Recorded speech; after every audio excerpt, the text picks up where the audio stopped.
VLR.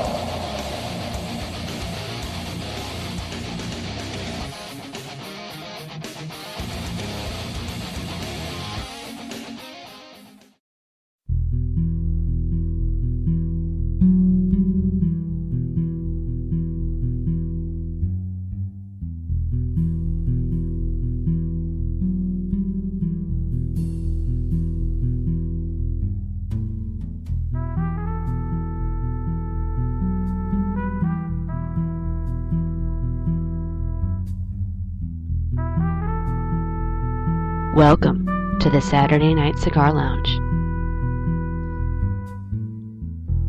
It is hot in the Dallas-Fort Worth Metroplex, which shouldn't be surprised because it is July, but that isn't going to stop Saturday Night Cigar Lounge from happening. I'm your host, Taylor Millard, and very happy to have with me someone else who is probably dealing with some hot weather, and it's even worse because he has goats and cats. And, yeah, goats and cats. And more weapons than you can shake a fist at. That would be Sean Venkman. How are you doing, Sean? I am the walrus. You are indeed the walrus. That's become your line, kind of. You are the walrus. Yeah, I just randomly quote Big Lebowski now, whenever I feel like it. Hey, it works, right? It's a good movie. Yes. Something I have to admit, I have to see it. You haven't seen it? I haven't seen it. I thought it was bad when I had to show you Idiocracy. Like, you need to go to less Stars games and go to more movies. Really? Yeah. Big Lebowski has always been on the list, and I've just never gotten to it. It should have been high on that list. Okay. By the way, Templeton the Rat in the chat room did point out, and he is correct, that I Am the Walrus did originate from the Beatles. Oh. Well, good for you, Mr. Templeton the Rat. I actually thought the exact same thing, but I decided I was going to be nice and didn't. I'm sure he got it from somewhere. I knew someone was going to come in and be like, "Oh, actually, that's from." But I never researched it. Just, I am the walrus. I'm the walrus, and you're not. That's the only good thing to ever come out of the Beatles. I'll say that. I don't know. I did like Taxman. My mom's listening and probably disowning me, but that's fine. Sorry, Mrs. Venkman. Yep, sorry. Sorry you traveled to England and met them, and now your son is slandering them on the internet. Sorry. She'll call you up and be going, Sean, how dare you do that stuff? Yeah, if I die mysteriously, I'm just gonna leave everyone a hint. It was poisoning. Okay. I'm not suicidal, and I'm very good about my diet. So if I get a stomach cramp and then Venkman passed out, yeah, it was poisoning, and it was probably my mom. Okay. Yep. We'll remember that. Mm-hmm. We'll remember that. So, how are things with you going, Sean? I just took a jog. It's really hot outside, but other than that, it's pretty good. Pretty good. Can't complain. Do you think that the heat is higher or lower right now on the NSA than on you? Well, they're untouchable, and obviously the heat touches me every chance it gets. So, I'm a victim. It's worse for me. Yeah, and although, and I know there are people who have questioned, okay, is our good pal Edward Snowden a hero, or is he a traitor? I fall on the both side, but that's just me. He's certainly revealed a lot of stuff recently, and I'm quite happy that he's revealed all this stuff. And one of the biggest things to come out now was a story that was in The Guardian, which published on Thursday. They actually talked with one of the original NSA whistleblowers who discussed, and that would be William Binney, who basically said that, hey, the ultimate goal of the NSA is total population control. Total population control. And what he meant by that was at least 80% of fiber optic cables globally go through the U.S. This is no accident and allows the U.S. to view all communication coming in. At least 80% of all audio calls, not just metadata, are recorded and stored in the U.S. The NSA lies about what it stores. Yeah, and it makes total sense from someone who has worked in a call center environment. Every call center you call, when they say your call may be recorded, what they're really saying is your call may be reviewed, because every single call, both inbound and outbound, is recorded. So it would just seem silly that, like, if you called Best Buy customer care, they would record every phone call, but the NSA just, they're selective about their phone calls. They probably have audio files on everyone. Maybe not every single call you make, but like this guy said, probably the vast majority of your calls and text messages. If you were to go to their computer system, put a name in, it would come up with 80, 90, maybe 100% of them, but yet minimum 80%, yeah. And to explain who William Binney is, he was a code breaker against the Soviet Union during the Cold War, and then he resigned after September 11th. So he's obviously not entitled to talk about stuff like this. He has no idea what he's talking about. Yeah, he obviously has no idea what he's talking about. He's unqualified to talk about this subject. For those wondering, it's September 2002. He, along with J. Kirk Wiebe and Edward Loomis, asked the U.S. Department of Defense to investigate the NSA for allegedly wasting millions and millions of dollars on Trailblazer, a system intended to analyze data carried on communication networks such as the Internet. Binney had been one of the first inventors of an alternative system, ThinThread, which was shelved when Trailblazer was chosen instead. Binney had also been publicly critical of the NSA for spying on U.S. citizens, saying it expanded surveillance after the September 11th attacks. And it's better than anything the KGB, the Stasi, or the Gestapo and SS ever had, as well as noting that Trailblazer's ineffective list and unjustified high costs compared to the far less intrusive ThinThread. Well, achievement unlocked. We beat the Nazis and the Soviets at something. Yay! That's usually we'd be playing a different game, not trying to win the game that they're playing. Yeah, you would think so. I mean, I'm not surprised at all that the U.S. Has spied on its citizens. However, the situation is you're supposed to have a warrant. Well, and there's people out there on actually both sides of the aisle, and I'm sure you know who I'm talking about on our side, that say, oh, it's a necessary evil, and we get some good things out of it, and it's good. But I would entertain their argument if it had stopped a single, name one example of a terrorist strike that it stopped. And they can't, because it didn't do anything. The friggin' FBI had a hand-delivered note on their desk from the Russians like, hey, you really need to look at these guys. Like, whatever systems you have in place need to be pointed at these two guys. And you're talking about the Boston bombers. Yeah. I thought I said that. Yeah, the Boston bombers. And they, even when they're handed in a gift wrap package, here, investigate these people, they still can't even stop a terrorist attack. So if you could point at results and say it's a necessary evil, I would at least listen to the argument, but they can't, so I won't.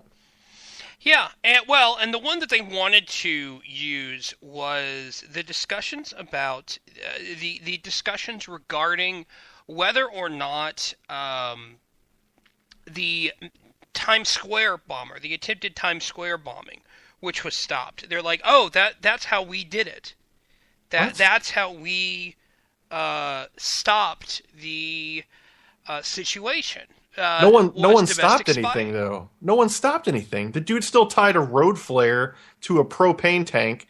I mean, he's an idiot, so he thought it would actually set it off. But the dude still got the van exactly where it was going. The dude still, armed the bomb, quote unquote. He didn't, but he thought he did, and no one stopped him. I mean, what the truth is, the only terror plots that our government has stopped are the ones they helped create via stings and via, phishing on the internet. Well, and let's also point out also that the way that they were able to stop it was, from what has been reported, was good old-fashioned police work. Yeah, someone saw a van smoking and looked inside and probably saw a shitload of propane tanks and went, officer? Yeah, that wasn't some like fancy computer program that the NSA was running from its director general sitting in his Starfleet command center. That was someone that was like, why is that van smoking? What's going on? I should probably get an adult. Yeah, get an adult. It's New York City. That's why I said that. That is true. That is true. And find something going on about it. But yeah, that was certainly. I don't understand why, because you got these folks like Peter King and like Mike Rogers, these Congress people, who are like, oh no, this solves this. This helps it. This does it. And it's like, it does? Really? That would lead me to a question about what does the NSA have on them that they're playing nice. Yeah. Because they're not that stupid. They're not that stupid. Yeah. They don't actually think a program that costs, insert dollar amount here, that's more than we'll ever make in, all the listeners listening lifetimes combined times 5. They're not actually sitting there like, oh, like Peter King. He's not actually sitting there going, oh, yeah, this is a good thing because of example 1, example 2, example 3, example 4. He's either, like completely just basing it on nothing, like his emotions, how he feels about it, which he's a politician. You don't get that, quote unquote successful by letting your emotions drag you around like a pit bull. So they probably have dirt on him. Yeah. Yeah, possibly. You never know. I think it was once Tom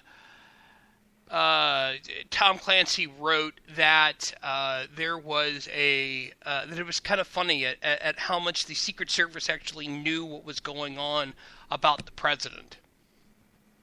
And that was in a fiction book. And that while Clancy does take, because he's writing fiction, obviously there are going to be some liberties taken. Clancy's a smart guy and has some really good government contacts. So if he says that the NSA probably knows, or the Secret Service probably knows a lot more than they're letting on, I would think that he's probably telling the truth. Yeah, he's probably basing that on something more than Peter King's basing his stance on. Yeah. Something else which came out very recently was an article. This actually came out yesterday. An article in Time Magazine of all people, discussing how the White House is doing everything that it can to control the narrative and control messaging. And what in the first paragraph, it says, Carney gave insight into the Obama administration's handling of classified documents and responded to criticism that this administration has been the most Orwellian in recent history. I know because I covered them that this was said of Clinton and Bush, and it will probably be said of the next White House.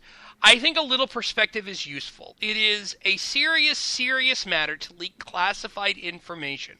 Some of the debate around this kind of forgets how serious that is. I think a lot of the stuff that's been leaked is more embarrassing than it is like, military and homeland security classified for everyone's safety. And the other feeling I had about what he said was it's telling that everyone's just like already accepting that from the next president. Everyone's like, yeah, the next president will probably be the same way. Like if we had a libertarian or a strong, conservative or conservatarian that like that like they would be all shady about everything too, and I don't accept that. So when the Republican Party pulls people like John McCain and Mitt Romney as their poster boy, then yeah, no matter who wins, the next administration probably is going to be the same way. Who knows if it'll be as bad, but it'll probably be very guarded, very shady about stuff. What's the point of the Freedom of Information Act if half of them get declined? And not good things are coming, and people they've just laid down. They're just like, yeah, that's the way it is. I accept it, and you never. I mean, I maybe it's just me, and if it is, that's fine. But I feel like if we had President Gary Johnson, people might be a little angry with him about his stance on pot or something like that. But the one thing they wouldn't be angry with him about would be that he was being super shady and, Orwellian. And that's sorry. You can say a lot of things about the guy, and maybe you're right, maybe you're not. But that would not happen. Well, let's hope so. No, Gary Johnson would not be Orwellian. Let's just be honest. He wouldn't. Probably not. Mike in the chat room has said, can we say the fairness doctrine? Mike, I'm not sure you're right on that. And the reason why I say that is if you look at it, the administration has really hidden stuff even from its allies in the mainstream media. Kirsten Powers once said that the only way you learn about stuff about the administration is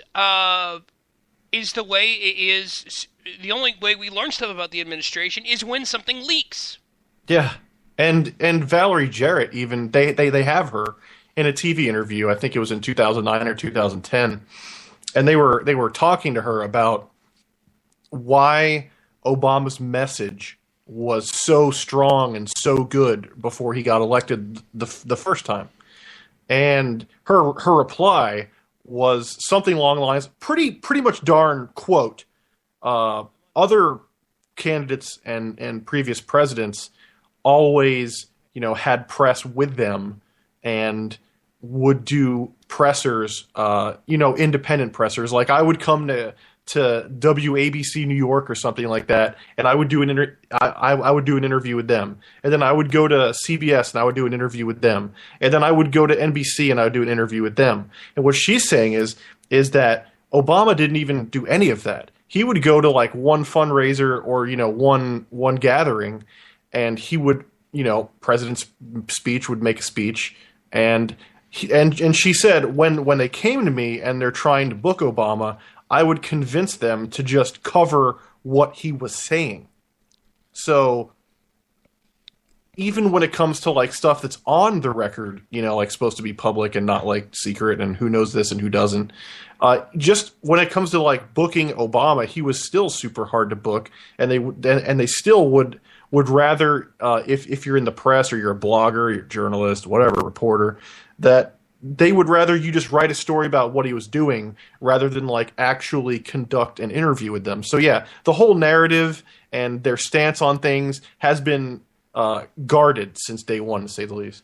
Well, and more than just that, I mean, you look at the advent of White House TV and how they want people to go there for stuff. That was something that Kelly Maher pointed out a couple of years ago, and she's absolutely right. Yeah, I mean, we don't need a government propaganda network. That's kind of goes against the that's kind of stuff like that was the reason why people got on a boat and basically risked death to come over here. They were trying to get away from stuff like that. I mean, people accept things that they shouldn't accept these days, but just the fact that like there's this press office in the White House where basically the press comes to them and says, "What do you have for us today, Master?" Like I'm not all right with that. I'm not all right with that either. I think that's a massive problem. Yeah.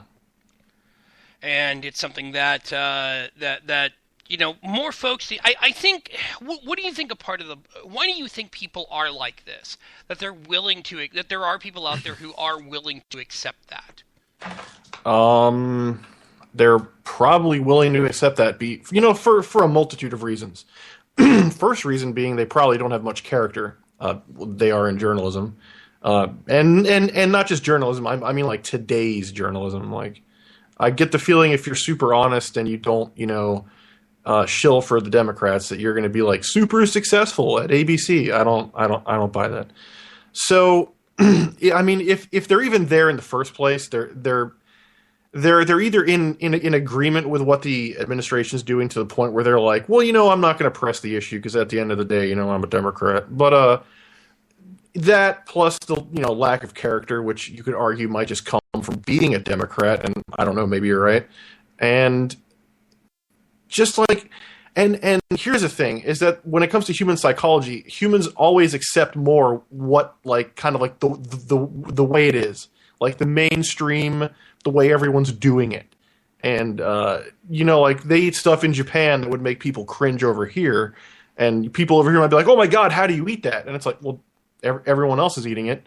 It wasn't a big deal. That they just kind of went with the program, and then come over here, and then they're like, "Oh, you don't have squid on your hamburgers?" And you're like, "No, I don't." So, if you're like a young journalist or like an entry level journalist, you're just getting into that whole thing. Okay, maybe not entry level, but you're just kind of finding yourself being pulled finally into the White House, and you're their press correspondent for whatever organization you work with. When you get there, it's going to be overwhelming, and it's not going to be like you run the show. It's going to be like, this is the way things are done, and if you want to stay here and you don't want to be in the unemployment line, I wouldn't really open your mouth, and they're just going to fall in line and say, "All right, you know what? Who am I? I'm an entry journalist at AB. All right, whatever. Okay, fine, cool. I'll go along with it."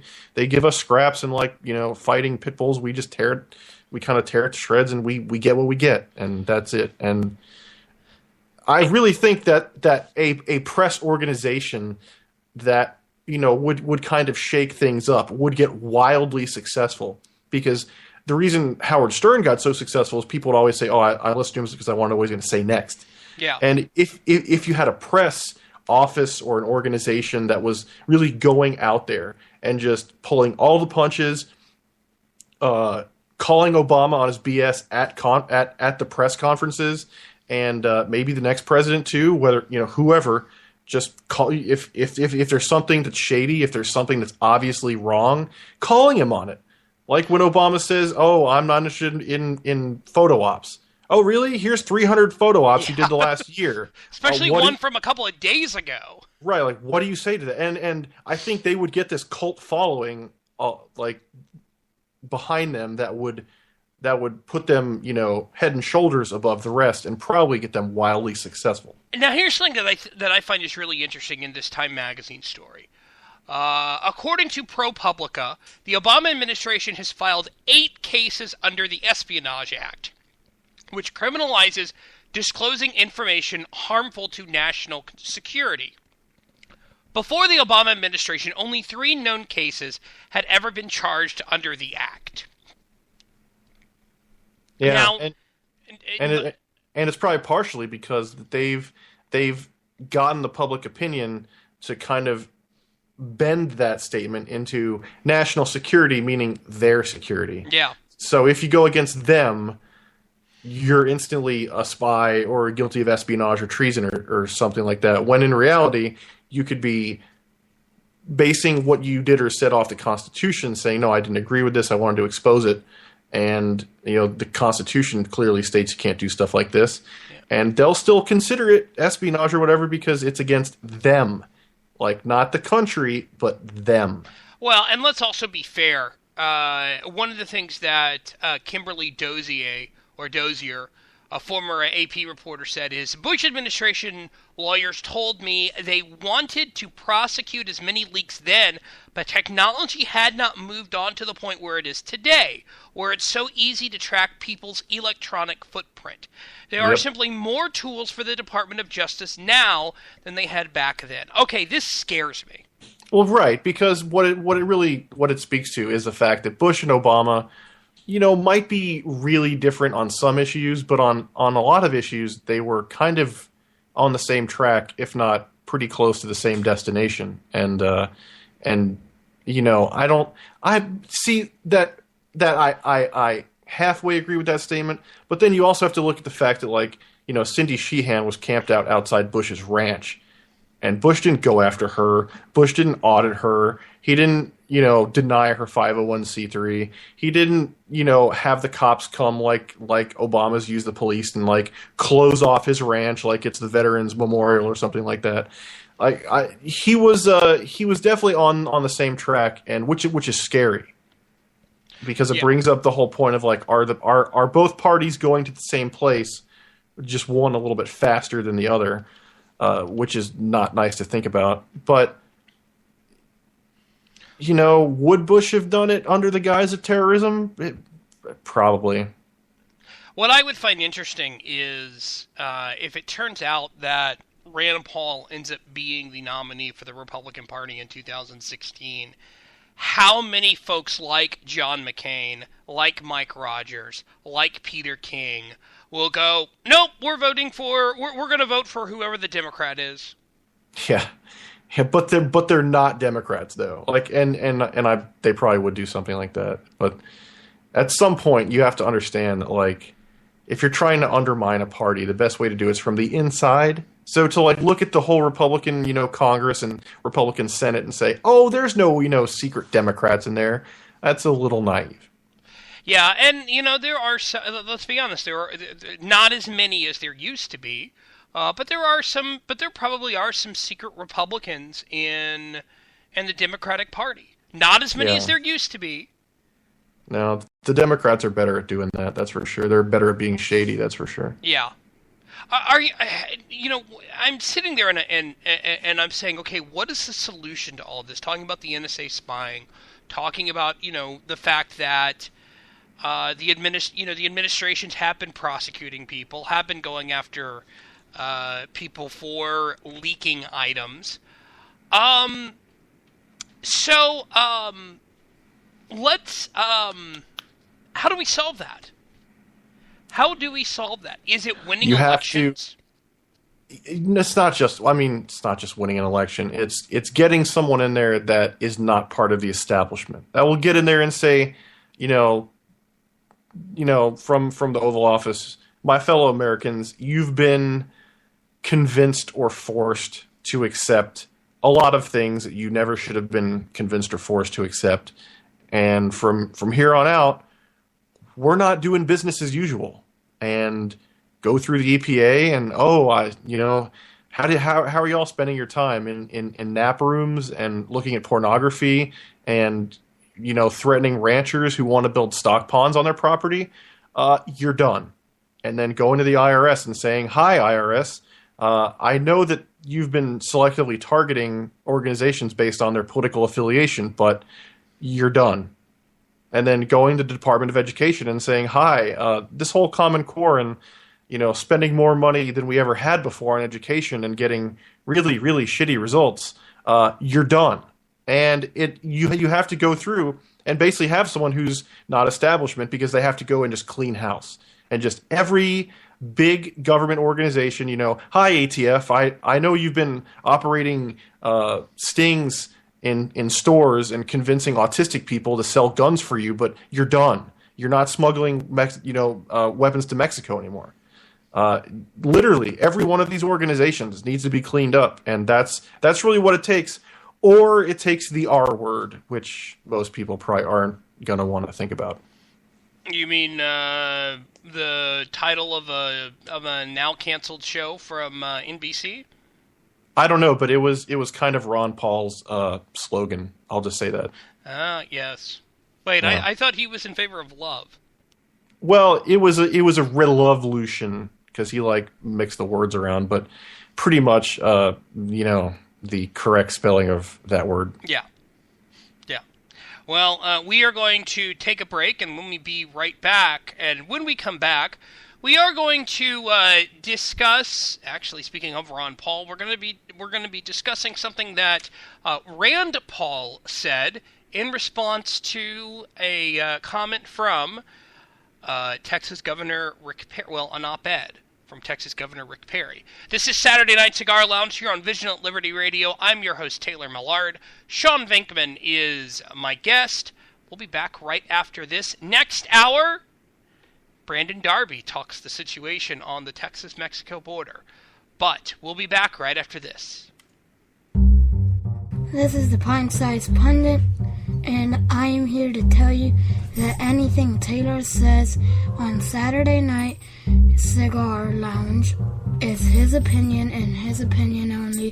He does not speak for his employer, his employer's employer, or anyone else. He especially doesn't speak for Liz unless she says so.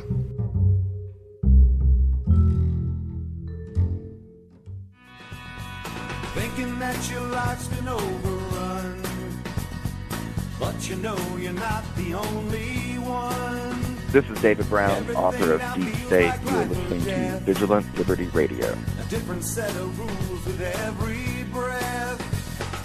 Hold your fire till you see the whites of their eyes. Hold your fire. We want to welcome Michael Moore to Occupy Wall Street. I'm so impressed by what I'm seeing here. How much of people's income do you, Michael Moore, want the government to confiscate? Probably twice what we're paying right now. It's not envy, it's war. Where's the rage? Where's the uprising? Storm the doors of the New York Stock Exchange. It is a class war. If the wealthy paid their fair share. For a documentary filmmaker, I do really well. I'm very blessed. And the rich thought poverty was bad. I do well. They get rid of it. What pure? There's nothing pure about capitalism. And they know what's coming on Wall Street. We're seeing the end of capitalism. And I say good riddance. He is one of my favorite capitalists. Yeah, I want to give him a hug.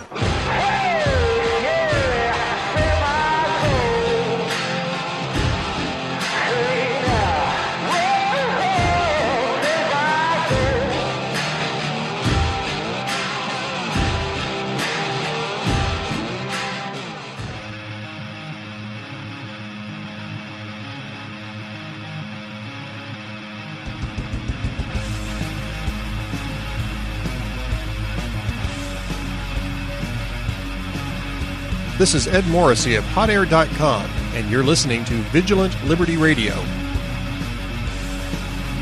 This is Saturday Night Cigar Lounge here on Vigilant Liberty Radio. I'm almost halfway tempted just to kind of let that Amon Amarth song keep playing just because of how awesome it is. But I'm strange like that. I like the Finnish, Swedish, Norwegian, Viking metal. No one should be shocked by that. Right, Sean Venkman? Gets you in the raping and pillaging spirit, huh? What I found really funny was I took a Facebook quiz discussing what kind of 60s stereotype would I be. And I got the freaking Vietnam War protester. Well, I'm sitting there listening to Amon Amarth. I'm like, really? You took that test and they told you were a Vietnam protester? Yes. That's pretty awesome. It was like, wow. Because I'm not... I wouldn't do that. Yeah, sure you wouldn't. No, you have to hand it to the Vikings. They were something else. They would, they would look at a lot of the emo kids and the not goth, the hipsters today, and oh boy. But no, my first cat I ever had was a Norwegian forest cat, and the Vikings brought them over here on boats because they thought they were the most badass cat they've ever seen. So I kind of owe everything I have to the Vikings cat-wise. So. Now, let's, speaking of Vikings, and speaking of, I think, people who would like to be as popular as Vikings, although possibly just as goofy as hipsters, our good friend, Governor Rick Perry, Texas Governor Rick Perry, who, I will say this, he is doing a very good job when discussing the border situation, and we will get to that in a second about some of the solutions that he's proposed to that. But yesterday in the Washington Post, he posted an op-ed called "Isolationist Policies Make the Threat of Terrorism Even Greater." And obviously this is this does have to do with Rand Paul. In other words, shocker, he's going for it. Yeah. He's going for it. Yeah. As a veteran and a governor who has supported Texas National Guard deployments to Iraq and Afghanistan, I can understand the emotions behind isolationism. Many people are tired of war, and the urge to pull back is a natural human reaction. Unfortunately, we live in a world where isolationist policies would only endanger our national security further. That's why it's disheartening to hear fellow Republicans, such as Rand Paul, suggest that our nation should ignore what's happening in Iraq. The main problem with this argument is that it means ignoring the profound threat that the group now calling itself the Islamic State, we're talking about ISIS, poses to the U.S. and the world. In the Islamic State, which came to prominence in Syria and now has controlled ample territory, weapons, and cash in both that government and Iraq, the world is confronting an even more radicalized version of Islamic extremism than Al-Qaeda. The group is well-trained, technologically sophisticated, and adept at recruiting, with thousands of people with European passports fighting on its side, as well as some Americans. This represents a real threat to our national security, to which Paul seems curiously blind, because any of these passport carriers can simply buy a plane ticket and show up in the U.S. without even a visa. It's particularly chilling when you consider that one American has already carried out a suicide bombing, and a terrorist-trained European allegedly killed 4 at the Jewish Museum in Brussels. Now, to answer what he's talking about when it comes to the American carrying out the suicide bombing, this has to do with something which happened in Syria, where Moner Mohammed Abu Salha basically blew up himself with 16 tons of explosion to a mountaintop restaurant where the government forces often gathered. It was one of 4 suicide bombings in the Idlib province that day, in which a total of 37 people died. This has to do in Syria. I understand where Perry is coming from. I do. However, I think he's ignoring something, though. I think that that Perry is ignoring something here, which is Paul is not an isolationist, and Paul has already suggested that we do airstrikes in Iraq, and thinks that we shouldn't be involved in Iraq. I really thought you were going to say that the thing he was ignoring was Texas, because I would have agreed with you on that. Look, just to speak to Rick Perry's point, it's not normal human reaction to carry a weapon without a round in the chamber, and it's also not normal human reaction, I would think, to when you're the governor of a state, instead of fixing a problem, writing a post in or writing an op-ed in the Washington Post about a completely different problem. He might even be just completely deflecting what's going on in Texas right now, just by, oh, hey, let's talk about the Middle East. No, let's talk about your failures here in Texas, Mr. Perry, because there's quite a few of them. Yeah. But to speak to his point, the point that I think he's missing is that you can control your enemy without declaring war on them. And you can say that's because of technology, and you might be right. All it takes is one drone base in range of what's happening in Iraq and Syria, or maybe 2 drone bases. And you go over there, and holy crap, you get on Twitter, and what do you see? A massive convoy of 40 white pickup trucks that all look exactly the same, with Ahmed in the back are all extremely in a nice little pretty line and going down the highway very obviously. So you take up a drone and you just blow the living hell out of the convoy. And every time they organize, you use your spy satellites and stuff like that, your spy planes, and you blow the hell out of their convoy. And sooner or later, they're going to be forced to not organize. And when they can't organize anymore, they're a lot easier just to deal with on a regular. They'll just start falling apart maybe on their own. But the point that I think that the only other thing that he missed from that story is the fact that ISIS rolled through Iraq so quickly because the leaders that we established in their country's armies just defected. They just instantly defected. They might have been waiting to defect. Just like, oh, hey, guys, organize, and when you get here, I'll just let you have all my tanks and stuff.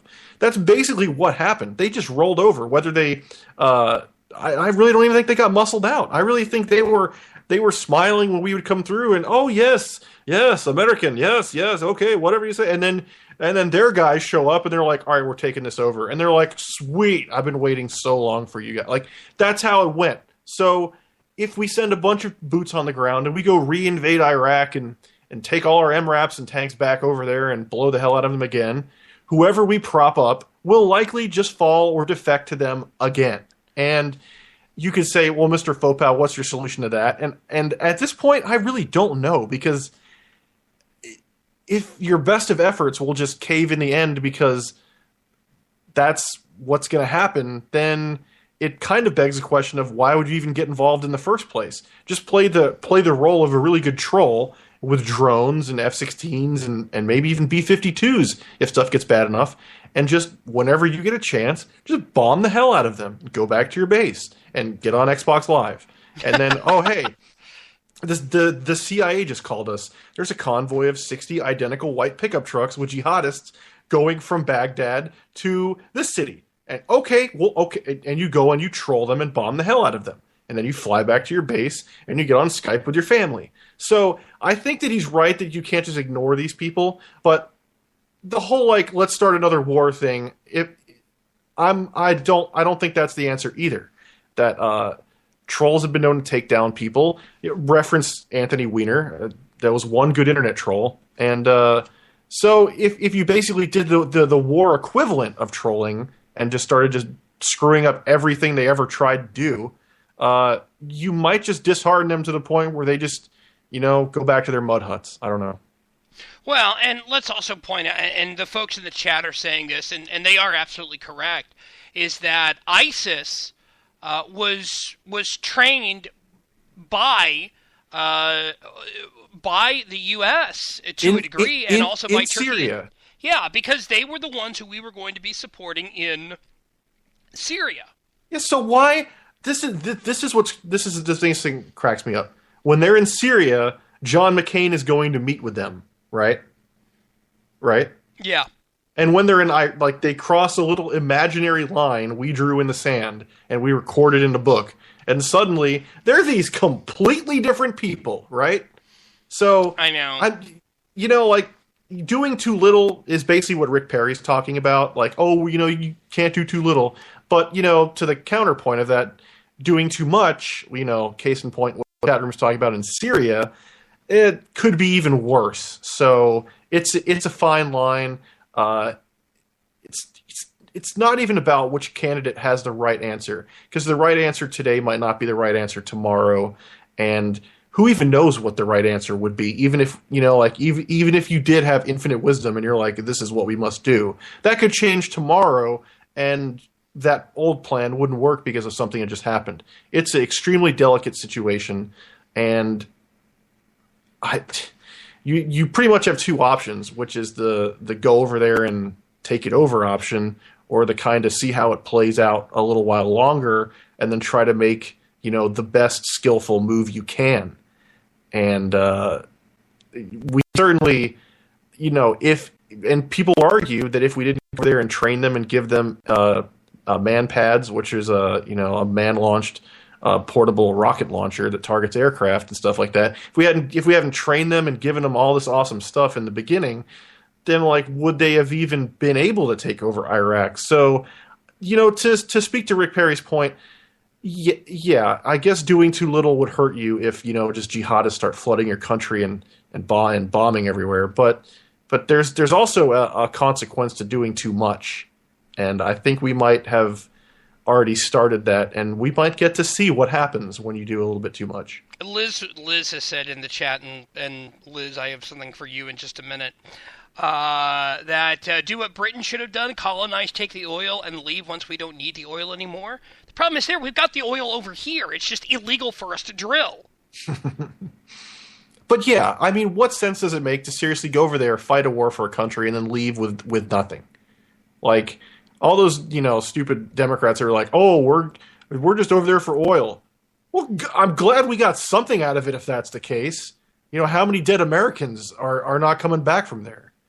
not endorsing that. Always go over there and colonize everything. But, dude, if you're going to go over there, just do it. Like, some of the rules of engagement over there, you would seriously start, like everyone listening to this show would give themselves a headache because they'd be hitting their head on something so hard. One of which was in Afghanistan, and they might have been the same in Iraq, but this was in Afghanistan, that if a jihadist, I'll be nice and not say what I was going to say, if a jihadist decided to ambush your outpost with like an AK or like a Russian Dragunov type sniper rifle, and then they were to like throw the rifle, meaning like they pop over a ridge and they spray a magazine at you, and then of course our outpost starts looking at them through binoculars or through other optics, and they chuck the rifle and start walking like just. It was illegal for us to fire, meaning like you couldn't fire. So unless they had a gun in their hand, you couldn't shoot at them. So if they would shoot a rocket launcher at you and then toss the rocket launcher, if they would shoot at you with a gun and then toss the gun, you couldn't just follow them and kill them. And if we're going to go over there and play by those type of rules, we shouldn't go over there because that's a waste of time. One of the things that Rand Paul's team has said, and Peter Hamby from CNN tweeted this, 60,000 people just invaded Texas, and their governor has time to write an op-ed in a Washington newspaper mischaracterizing Senator Paul's foreign policy. Perhaps he should concentrate on the invasion of his southern border. That's according to Paul advisor Doug Stafford. No, that's dead on. That's a very good point. Except and it wasn't. Except that he has been focusing on what's been going on, though. No. See, I'm gonna have to agree to disagree on that because the governor of Texas has quite a bit of might behind him, and if a hurricane came through, he can order 5,000 National Guard to go somewhere with a flick of a pen, and no one's like, oh, we're going here, really? Like they do it. So. The Paul advisor has a point that not only is he writing an op-ed in a newspaper, he's not even writing it about the border. He's writing it about Iraq. Yeah. Like I think that Iraq will be fine without Rick Perry writing about it, and I think that we'll solve problems without Rick Perry writing about them. Yeah. And if you look at some of the things he's done here in Texas, you realize that some of it doesn't. Not the best choice to be president. Yeah, and he's probably not the best choice to be governor. And to be perfectly honest, he should probably shut up and go sit on his mansion porch somewhere and just kind of go away and just do his own thing, because we do not need Rick Perry the president. No, we don't. We don't. No. And it should be noted that I did extend an invite to Governor Perry to be on this show tonight to discuss the border, and I never heard back from his people. But yeah. Governor Perry was too busy carrying a weapon without a round in the chamber. Well, and, speaking and then letting people know that he doesn't carry a weapon with a round in the chamber. Speaking of carrying around weapons, Twitter has been known to be a weapon, and occasionally, some things are a little controversial, and that brings us to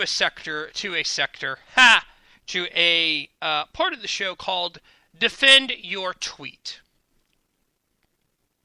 So I'm going to go first. Sean Vinkman, on July 11th, 2014, So yesterday, okay. You wrote, "I'm not liable," and thus included a chalk-written, and had a picture of a chalk-written sign saying "Killer Goats." Mm-hmm. Do you own killer goats, Sean Venkman? Is grass alive? Do you consider a blade of grass to be alive? Yes. Then yes. You own killer goats. Have you seen them kill someone? I've seen them kill something. I don't know if they killed this bush that the hummingbirds used to love stopping by at, and I could take some cool videos. And now that doesn't happen anymore because the bush doesn't exist anymore because the goats ate it. And then, the neighborhood kids want to come over here and they want the goats to chase them but not hurt them, but chase them. And I put up a sign, I was joking probably, but you want to send your kids over to my property and they want to get chased by goats, that's fine. I'll certainly vine it, put it on the internet when it goes horribly wrong, but I'm not liable. Okay.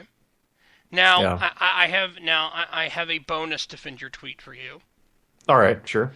On July 9th, you tweeted, "So basically this dude in Houston just shot 5 people, and now police are giving him space and calmly talking to him.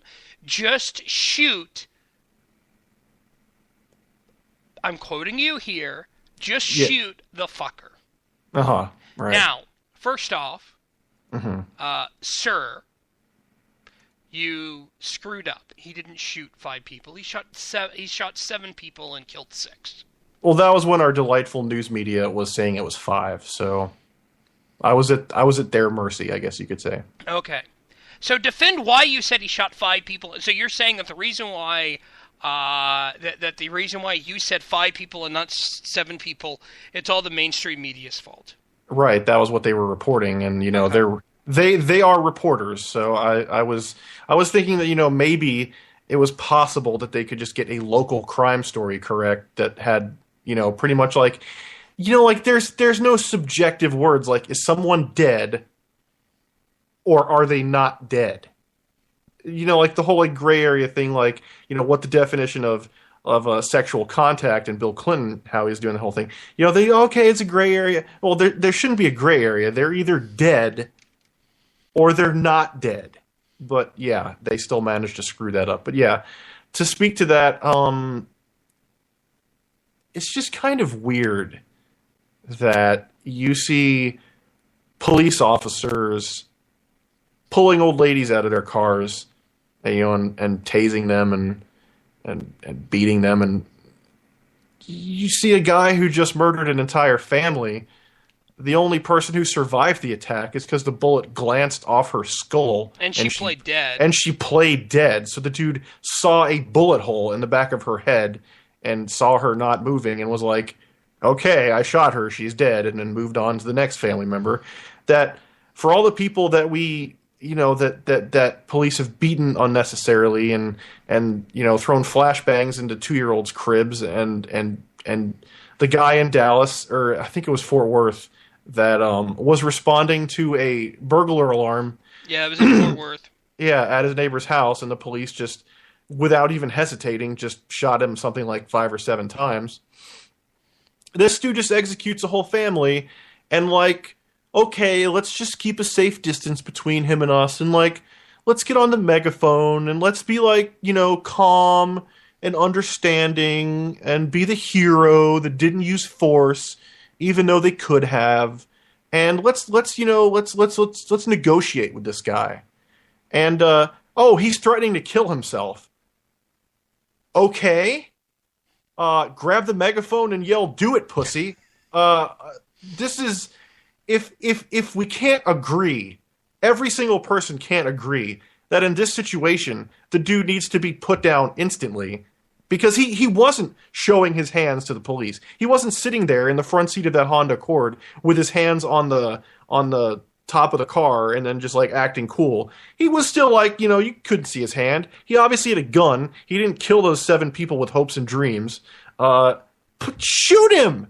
He wasn't even backed up to a house. The entire cul-de-sac had 17 houses in it, and he parked in the area that didn't have anything in the background. Shoot him. Be done with it. We're in this, we get in this mental, don't even know what to call it, where we want to talk to these people and we think we're progressive, we've progressed because we don't go in there and just come in guns blazing. And the reality is this asshole gets a good lawyer and he's out in 25 years and he fucking does it again. That's what it gets us. And you're probably asking why I'm so mad. It's because I personally know a corrections officer that had an inmate try to commit suicide on his watch. And no one really noticed it. He just happened to hear something and wanted to investigate it and saw the guy hanging there. And the guy was a sexual predator that was facing a murder charge. And he did the right thing in his mind. He did the decent and the humane thing, and he pulled the guy off of his shoelaces or whatever he was hanging himself with. And that guy went on to trial.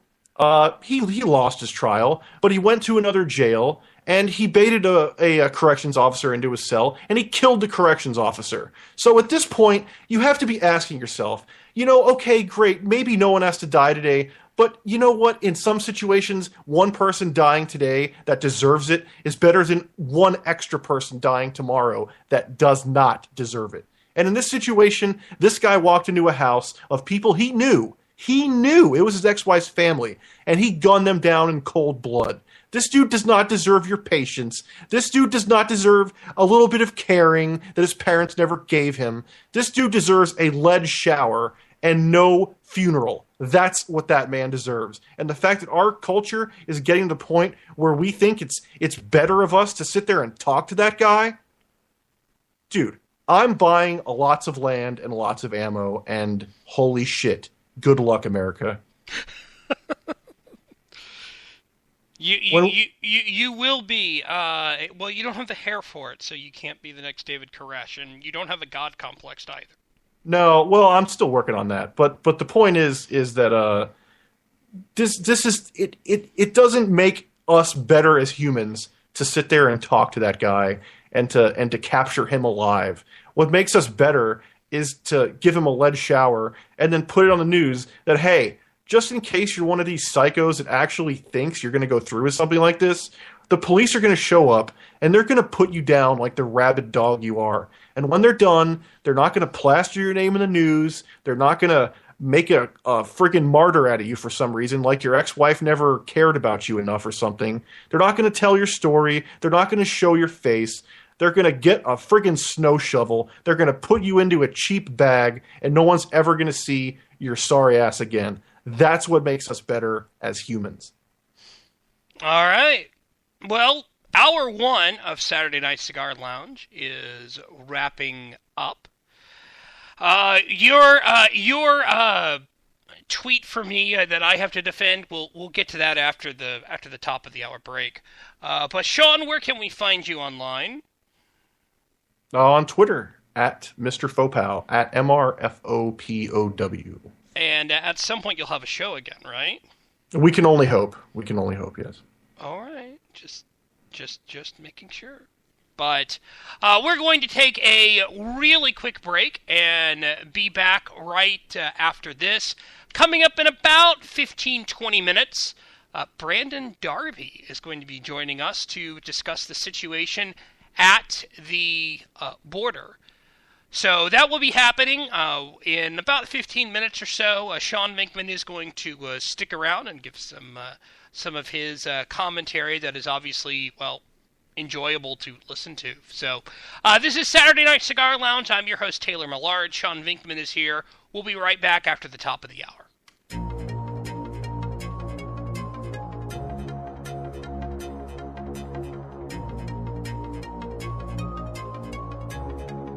This show is copyright by VLR Media. All opinions of panelists and guests are their own and may not reflect the opinion of VLR Media, the host, or anyone else.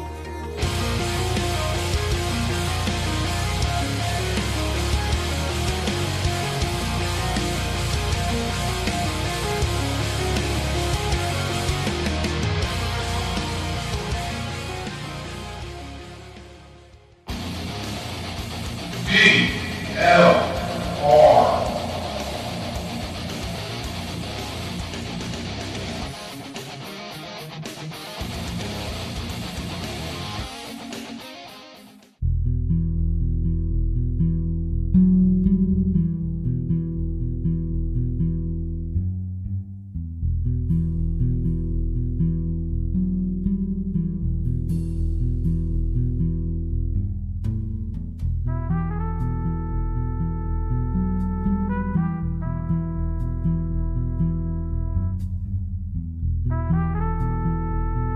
Welcome to the Saturday Night Cigar Lounge. Hour number 2 here on Saturday Night Cigar Lounge, here on Vigilant Liberty Radio. I am your host, Taylor Millard. Very happy to have you. Sean Vinkman is here. Sean, thanks for sticking around. Yeah, it's my pleasure. And coming up in about 15 minutes, we will have Brandon Darby from Breitbart, Texas, joining us to discuss the situation on the border, as well as some of the things that he has seen and heard there. I do find something actually really funny, Sean, before we get to defending my tweet.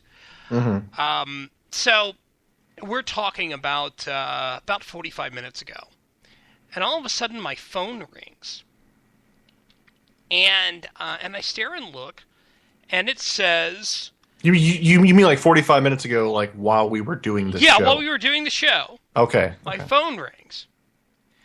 And I'm like, okay, and I turn and look and see who's calling me, and it's the boss.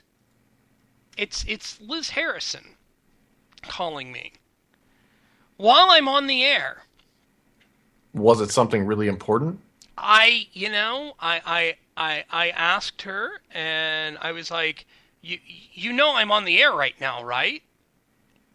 And she was like, oh, no, sorry. No, she wasn't like, Sean's in rare form tonight. You're warned. You need to be warned. No. Yeah, it was, it was oops. I had my intern call me one time during a show, and I had to admonish her for that. But yeah, Liz, come on. That's something an intern can get away with because you don't pay them.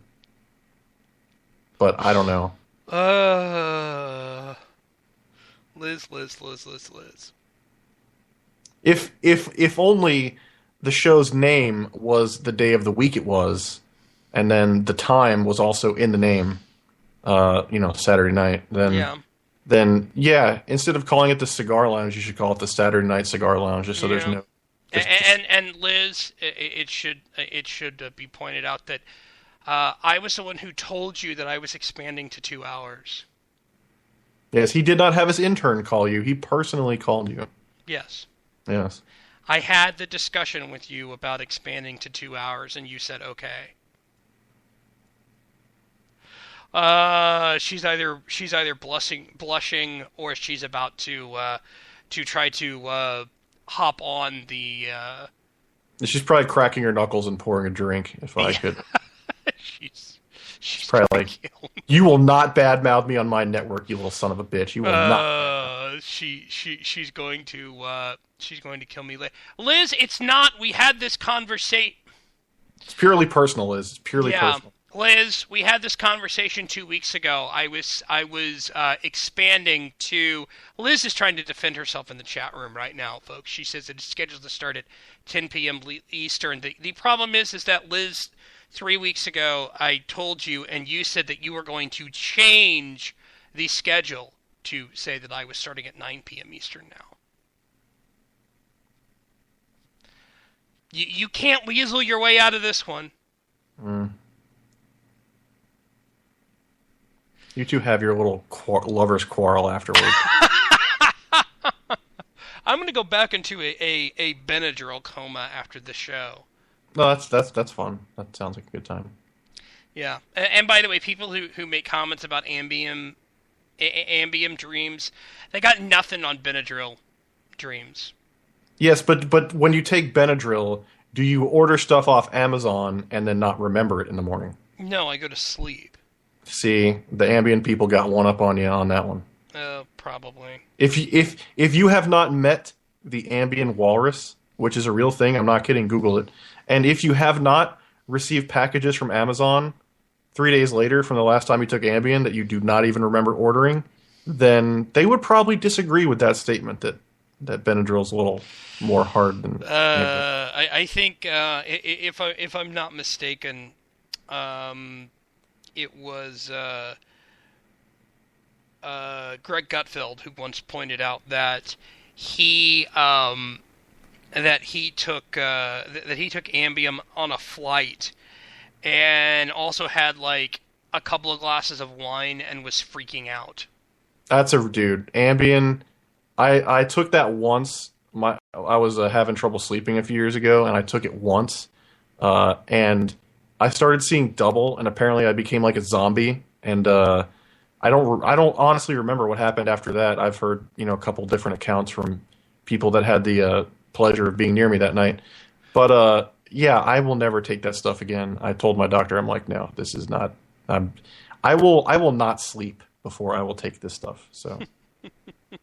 Were you able to find something for me to defend? Dude, it's really hard. I'm not gonna lie. You need to just get pissed and just vent on the internet every once in a while. I promise it'll make you feel better. You won't be so jittery about Wendy Davis or something like that. You really just need to like not to anyone, not to like Liz or someone, but like someone who really deserves it. Just go off on them. Everything. Just forget the line. Insult their dead parents. Mention the fact that they're the abortion that got away. Just go off on someone, and I promise that tweet will probably need very little, if any, defending if they deserve it. But okay. But yeah, I found the most controversial tweet you did. It was on the 7th, and this is the most controversial thing I could come up with after 20 minutes of searching. On the 7th of July, Taylor, you tweeted, quote, "I'm gonna be a wreck until November." You're such a rebel, Taylor, by the way. First of all, are you talking about the national November elections or the state November elections? The state November elections. So that's what I thought you were referring to. So why does a lady who can only draw 31 people in Travis County scare you so much, Taylor? Because I think that there are people who are dumb enough out there to vote for her, even if they don't show up to her events. But do you think they outnumber the rest of us? I sure hope not. Taylor, the rest of the U.S. might have lost their mind, but I don't think we're quite there yet with Texas. Austin, Travis County, yes, absolutely. Don't go there. Don't expect to have logical conversations with anyone there if you do go there. Expect to be the victim of a hit-and-run accident if you go there. And, yeah, so if we're just talking Travis County, like, could Wendy win Travis County? Oh yeah, absolutely, yeah. But, every single one of the other counties surrounding Travis County that even touches the counties that touch Travis County, no. And she wasn't even like we can talk about the spotless campaign and expert messaging she's been having with her campaign. She's dropped the ball several times. The media did their best, impersonation of, someone who follows her around and does her damage control. But dude, she's done. The only thing those pink Nikes are going to do in a few months is be on eBay to help pay for her campaign expenses after she loses.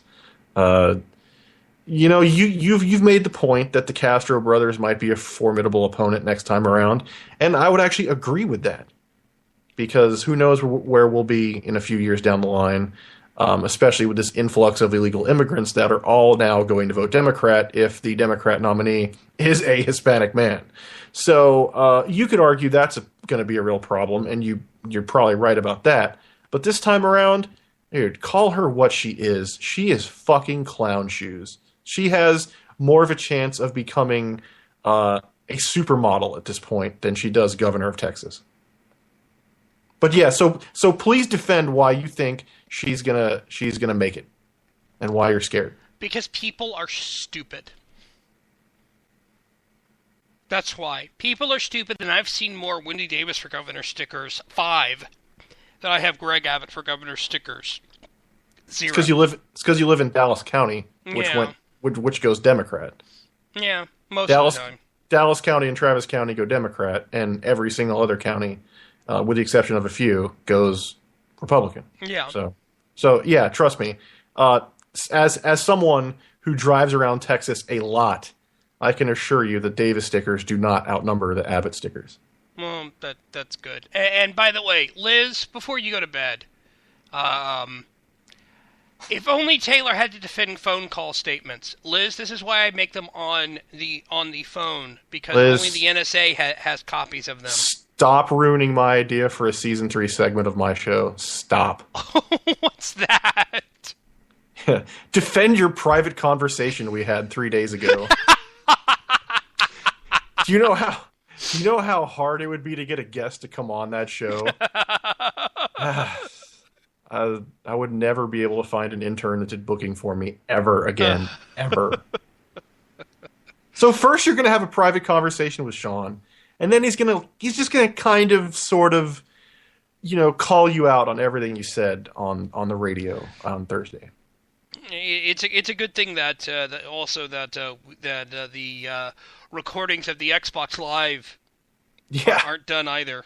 Oh, Victor records half of those. I'm sure if either of us run for office ever, we're going to have to pay him off because he has recordings.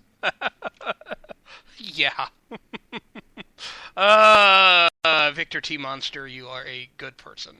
So we're actually going to go to break a little bit early and have it be a little bit longer break than normal.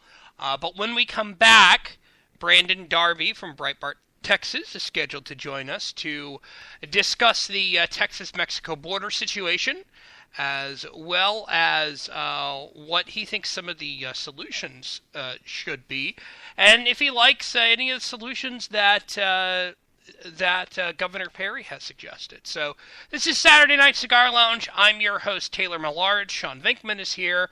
We'll be back in about 5 minutes or so. So be back after this. This is the Pint-Sized Pundit, and I am here to tell you that anything Taylor says on Saturday Night Cigar Lounge is his opinion and his opinion only. He does not speak for his employer, his employer's employer, or anyone else.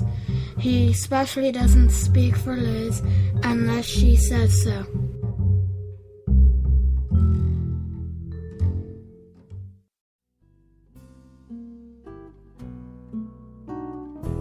This is Liz Harrison, and I have no idea how many times people have told me conservative women can't be sexy. Well, we can prove them wrong. Listen here on Vigilant Liberty Radio, Friday nights at 11 p.m. Eastern, the conservative feminist show where the ladies are kink-servative.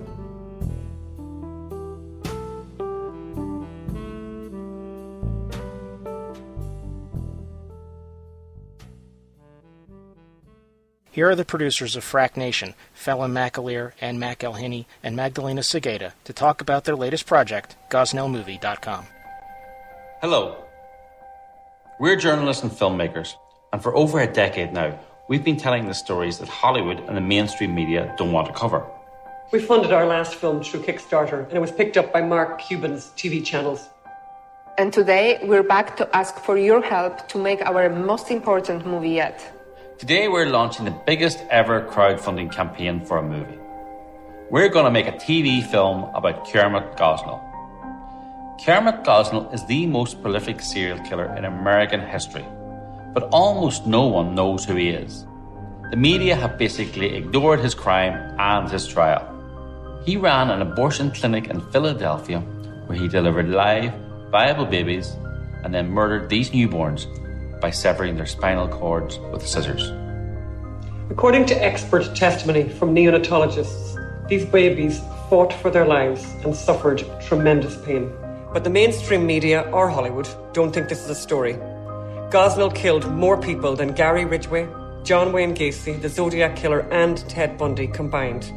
In a 30-year killing spree, it is thought he killed many thousands of babies. And yet, the mainstream media or Hollywood don't think this is a national story. The same media that gave us daily updates on Jodi Arias, who was on trial at the same time as Gosnell for killing her boyfriend, just one person.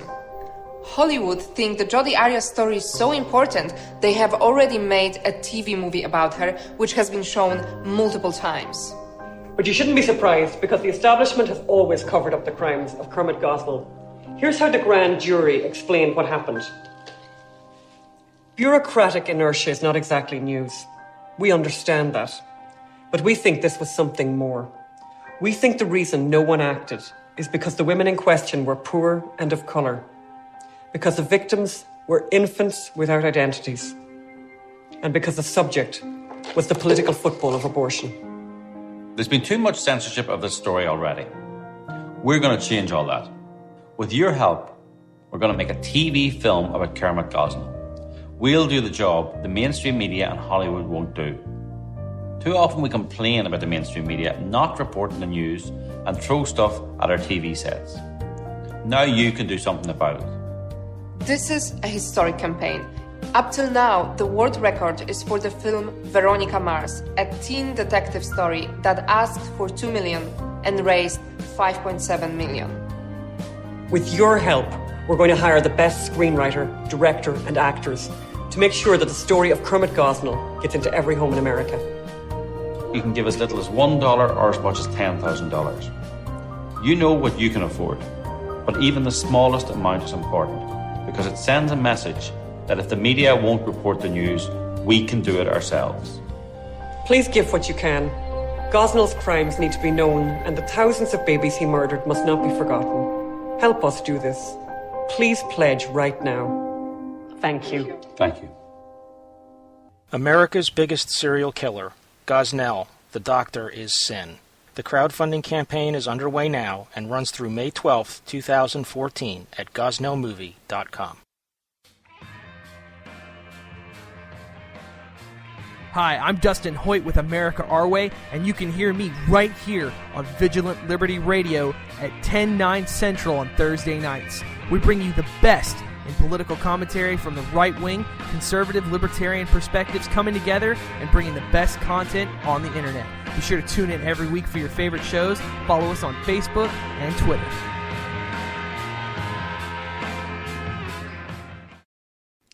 Back here on Saturday Night Cigar Lounge, here on Vigilant Liberty Radio. As you can hear, we are calling Brandon Darby right now. Hey, Brandon, you ready to go? Sure. Sounds great. All right. This is Saturday Night Cigar Lounge. I'm your host, Taylor Millard. Sean Minkman is here, too. And very happy to have, from Breitbart, Texas, Brandon Darby. How are you doing, sir? I'm doing great, thank you. I'm doing just fine. I'll tell you what I'm doing right now. I need you to hold the light, baby. I'm with my 6-year-old daughter. I just got back from a border trip, and we are having a special night together where we're eating steak and watching Garfield and Scooby-Doo. So while we are cooking, we are going to talk to you, and that's what's going on. So it's a really nice night for me. All right. Well, we will try not to take too much. We will try not to take too much of your time. Because family is important. But let me ask you something. NBC News came out with a column today, or a story today, which said that the border crisis is slowing in Texas without guarantee decline will last. And that's according to Raul Ortiz, Deputy Chief of the Rio Grande Border Patrol Sector. Is that what you've seen at all at the border? Rio Grande Valley. Yeah. Border Patrol Sector. And what exactly? I don't understand the question exactly. What do you? What do you? He's saying that there's been a decline in the last couple of weeks of illegal immigrants trying to cross into the U.S.? Well, he absolutely has no.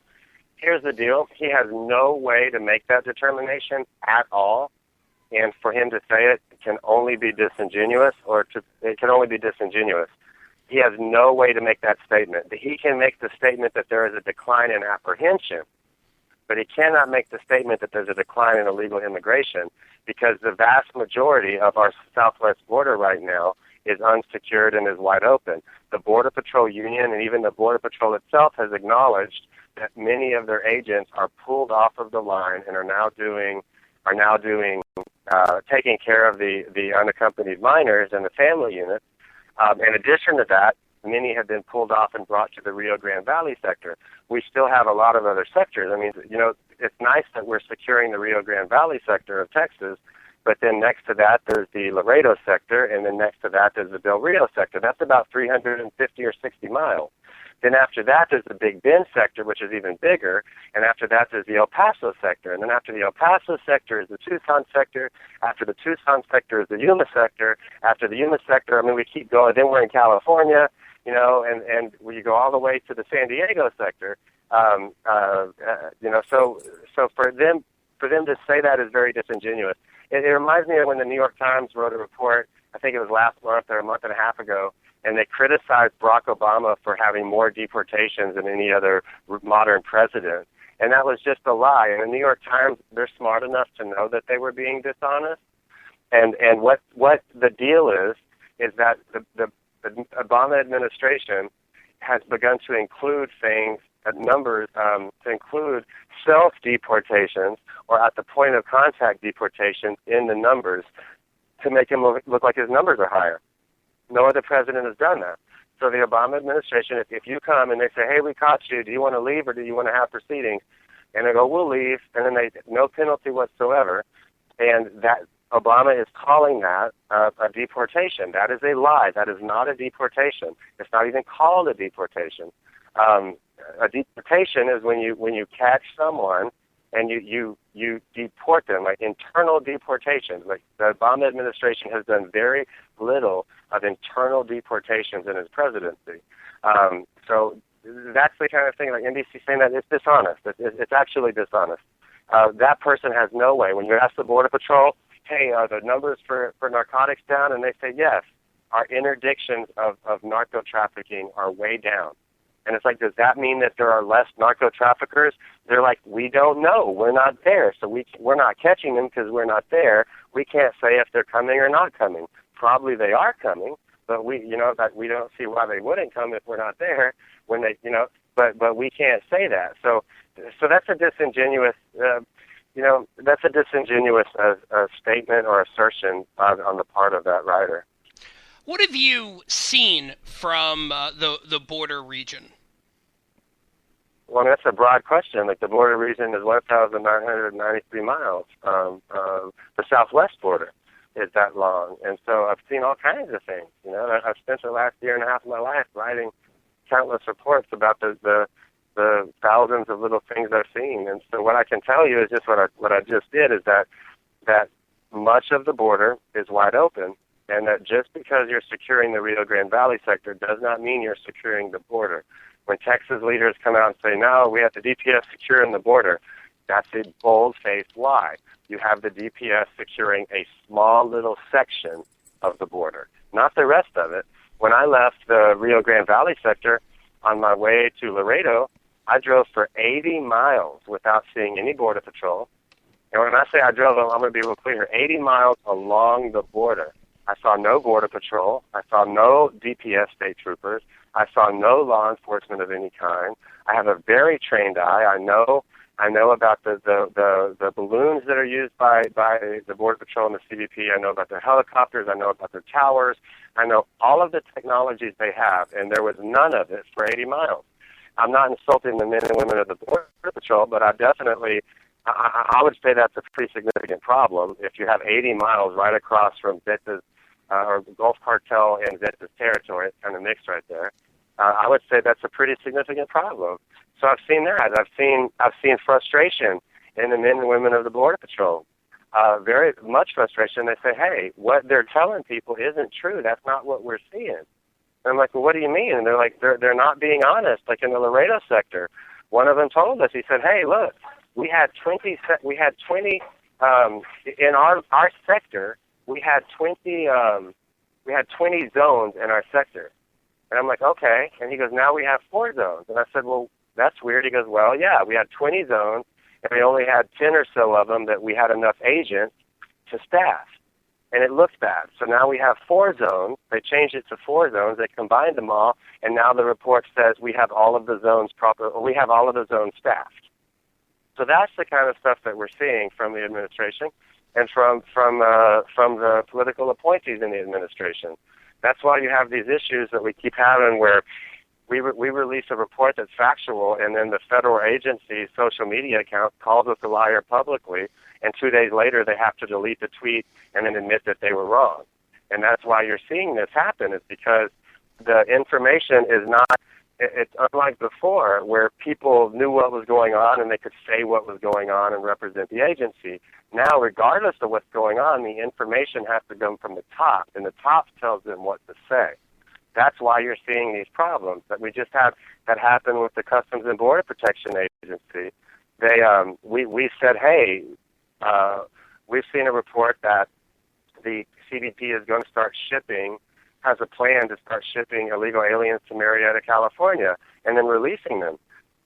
The CBP San Diego Twitter account said, sir, your report is erroneous. Please remove it. And then the Border Patrol Union came in and said, and again, this isn't just like some little group like the Border Patrol Union.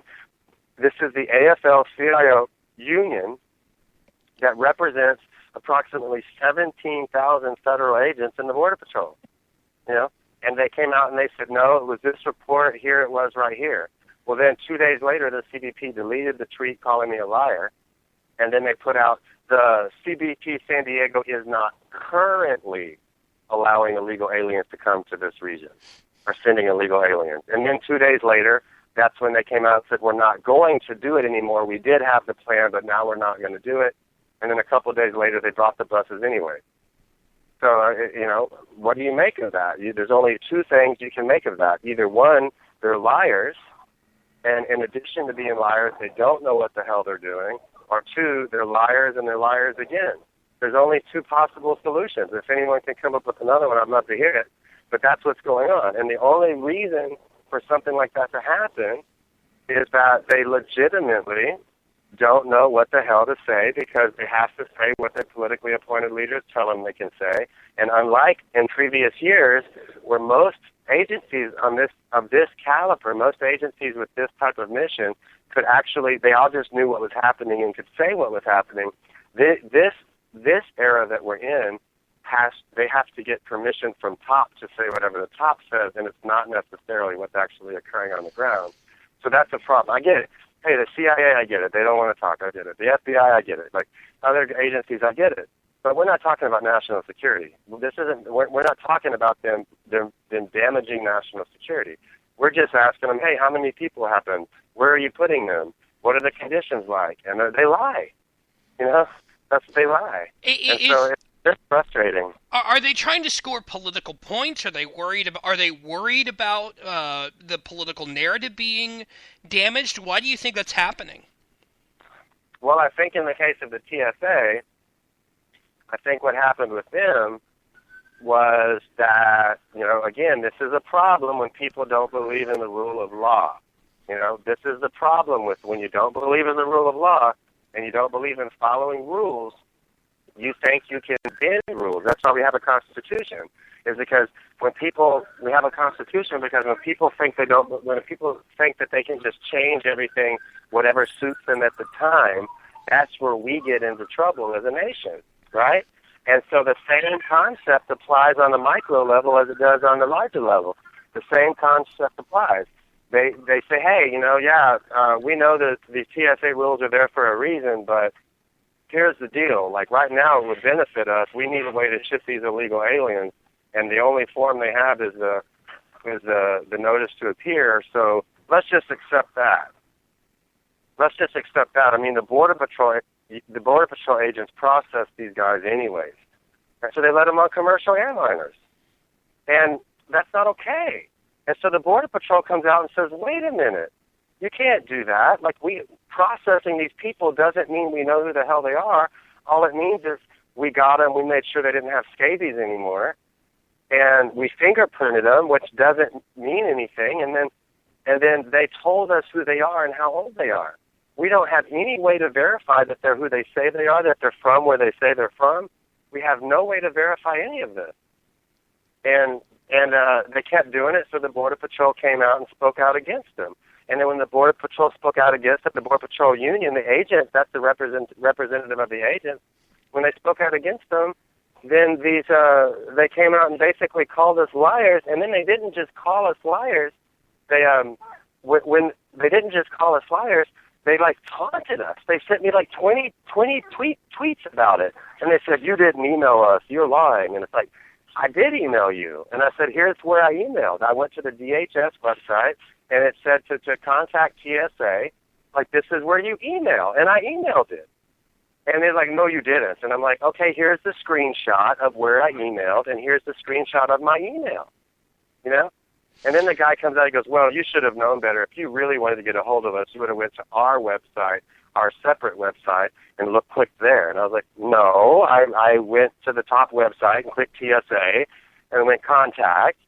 And I was like, what is this? You know, so the guy just kept taunting. And I finally told the guy, I said, you know, listen, with all respect, the TSA, this is the head spokesman of TSA.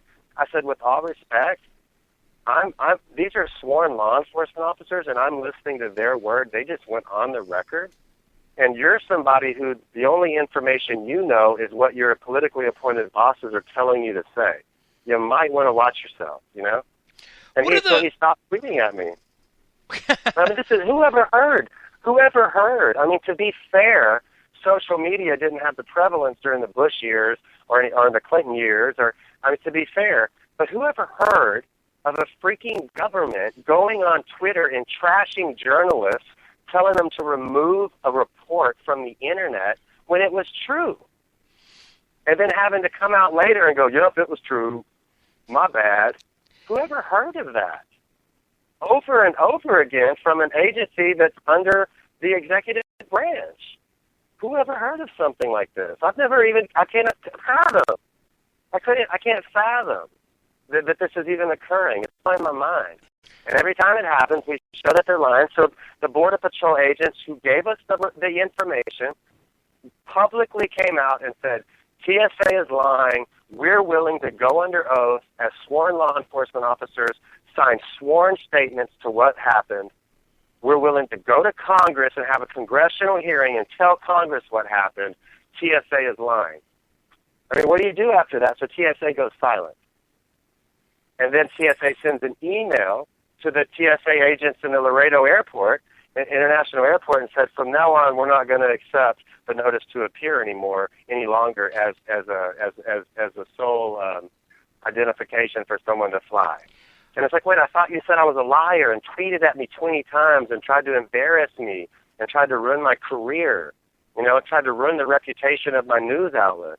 And now you send in an email saying, oh, yeah, we were wrong the whole time. Yeah. Well, what are we dealing with here, you know? Yeah, let me ask you something, because obviously there are a ton of rumors flying around on the border. You know, you have as to why these kids are coming, what the government is doing. How do you determine which rumors are fact? Well, I don't deal in rumors. Like, this is something. If you're a news agency and you're a leftist in a news agency who spent the last 2 or 3 years trying to ignore border stories because you thought it would be counter to your narrative, I can see where all of a sudden now showing up on the border, you have to report rumors because you have no sources. But if you're me and you've spent the last year and a half, up to 2 years, busting your butt on the border and being a voice for the men and women of the Border Patrol and being a voice for the communities on the border and trying to tell all of their stories, it's not hard for me to find out what's going on. You know, that's the thing. It's like, what rumors? Like, I released 43 pictures that were internal photos that were meant for a presentation for the Joint Chiefs of Staff and from CBP. You know, I released photos of all 9 processing centers in the Rio Grande Valley sector. You know, and when I released them, you know what CBP said? We don't think they're legitimate. And then the Telemundo reporter they were talking to said, well, I've been in several of them, and are you saying that Breitbart News like photoshopped little Mexican or Guatemalan kids in the picture? And then they backed off and said, well, we're not going to talk about the photos and blah. But it was clearly legitimate. So how is that's not a rumor? And when you're looking at intelligence reports, people say there's rumors about what's going on. Hey, we released an intelligence report last week. We verified that it was real. We have that kind of connections that we could do that.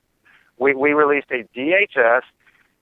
It was ICE. It was a DHS ICE intelligence analysis that they sent out to law enforcement who had a need to know. And what it said was the conditions in their home countries play a part in why people come here.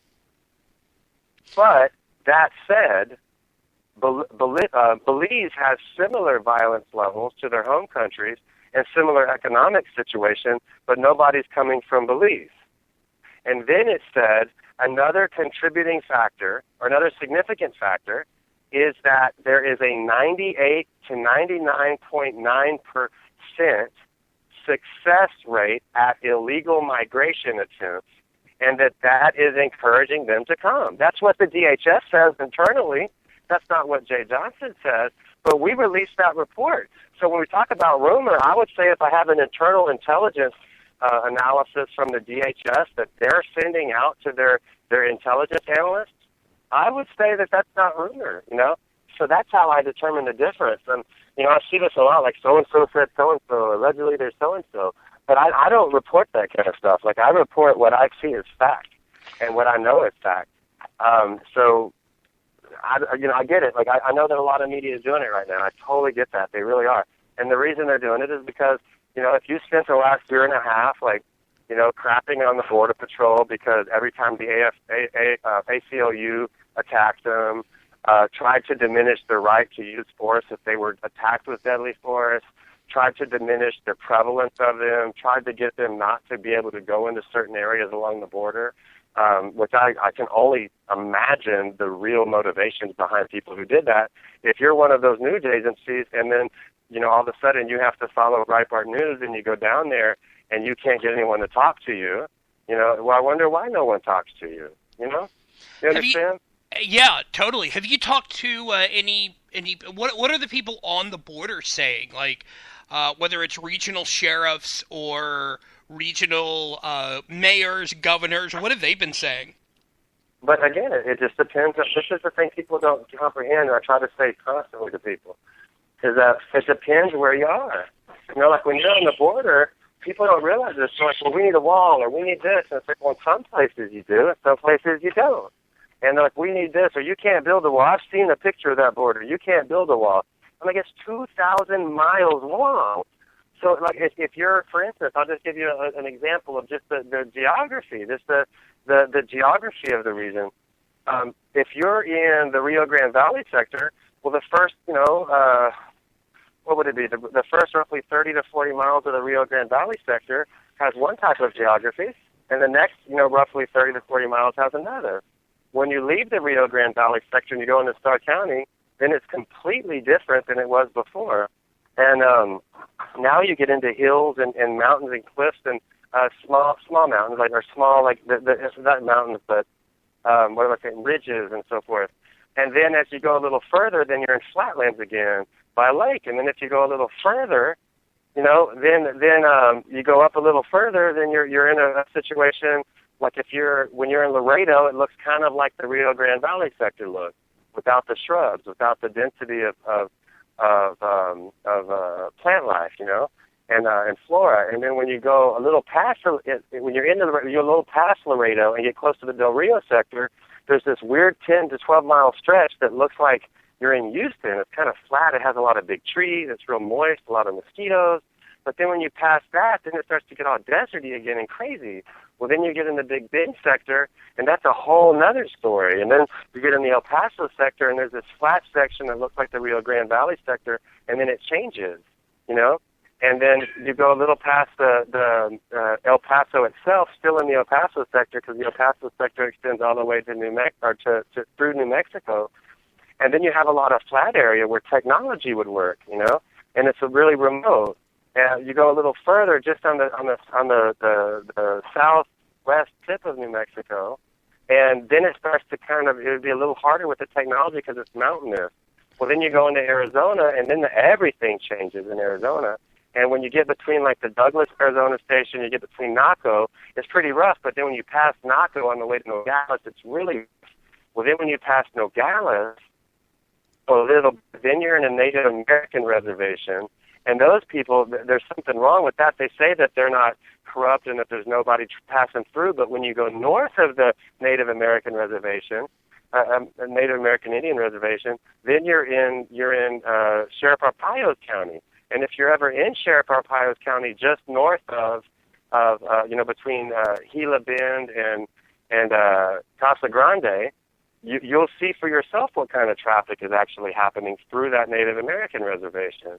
Well, then when you go on the other side of the Native American reservation, then you're in some really creepy territory, like creepy territory. Mm-hmm. And then you go a little further, you're in the Yuma sector, and they have that locked down like Israeli style. I mean, it's locked down.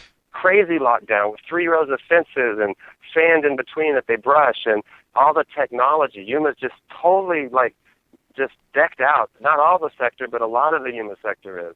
And then you go a little further and you're in California and you're back to no security. And the reason there's no security is because they feel like the terrain is too rugged and they have internal checks. And then you go a little further and then you're right where Robert Rosas was killed, a Border Patrol agent who was killed a few years back by 5 illegal aliens, one of whom was on supervised release by the U.S. Attorney's Office, you know? And you go a little further, and then you get in the San Diego sector, and that's a whole other shebango, you know? And so when you say, what do the communities think? Well, let's just take one segment. I mean, just to give you an example, in the Laredo sector, but just in the Laredo metropolitan area, right, the little town, the city, if you're at the beginning of where the town starts, it's called the Azteca neighborhood. And the people there, it's a neighborhood that's predominantly controlled by gangs and predominantly controlled by gangs who work with the Los Zetas cartel. When you're in that neighborhood, I don't think the residents care because a lot of the residents there get money from smuggling. They're smugglers, you know? That's what pumps up their neighborhood. So when you go a little further and you're in the city proper, people there don't want to have the illegal immigration, but then when you go a little bit further, you get into the area where there's a lot of humans crossing, like people trying to migrate illegally from Mexico. Some people are turning themselves in and they're part of this crisis, and other people aren't turning themselves in, they're trying to get in and actually go somewhere in the U.S., right? And then you go a little further, and then you're in what's called West Laredo, and there's no Border Patrol. It's weird. There's one agent patrolling this vast section that's known for smuggling, for narcotic smuggling. And then when you go and you say, why is there only one agent here for this entire area? And they said, well, here's the problem. All of the illegal immigrants cross over there, so all of the agents have to be assigned over there. And I'm like, right.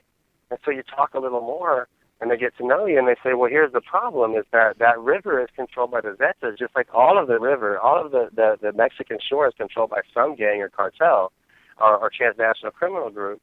And they purposely will not allow, like if you're an illegal immigrant and you cross over here, you're going to get killed or beaten.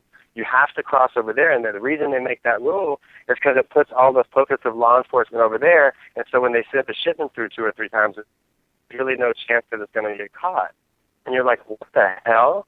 So when you take that little bit of information for that little microcosm of the whole border, right, that little symbol, and you apply that to what's going on in the Rio Grande Valley sector, to the larger border as a whole, you see some pretty troubling issues, right? You say, okay, wait a minute. So the cartels control the coyotes, and the cartels control the routes to which people come from Central America. And they're like, yeah. So the fact that all of the people of Central America are going to one region, that means that the cartels are the ones orchestrating that. They're the ones who decide where people go. I'm like, yes. I'm like, okay. And now all of our law enforcement is in that one region, you know? I mean, think about what that means. You know, so when you say, what do people think? Some people, you know, it's a misnomer when people say, well, we're going to lose all of the Hispanic vote or the Latino vote if we don't vote for amnesty. Or it's like, well, you can say that, but that's not my experience. My experience is about 50-50. You know, I meet some communities where they're Hispanic, they speak Spanish, you know, they're Latino, and some of them are like, hey, wait a minute, man. Like, I came here, and I didn't get my citizenship until I was 21 because my mother did it legally. You know, so we had to live in that shithole for a long time before we were able to come because my mom busted her butt and did it legally. And now why should these people come and all of a sudden part of my paycheck goes to pay for them because they don't want to do what my mom did? And so I hear that all the time on the border communities. But I also hear other border communities where they're just like, well, we all, in this particular region, we have family over there, they have family over here, and we liked it before 9/11 when we could just kind of go back and forth and nobody said anything to us. And I'm like, okay. And so, you know, they have a much more, a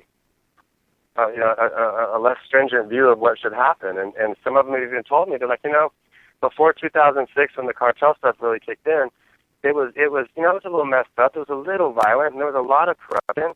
But nobody was really, you didn't have to worry about getting killed. You could still go to Mexico. They could come here.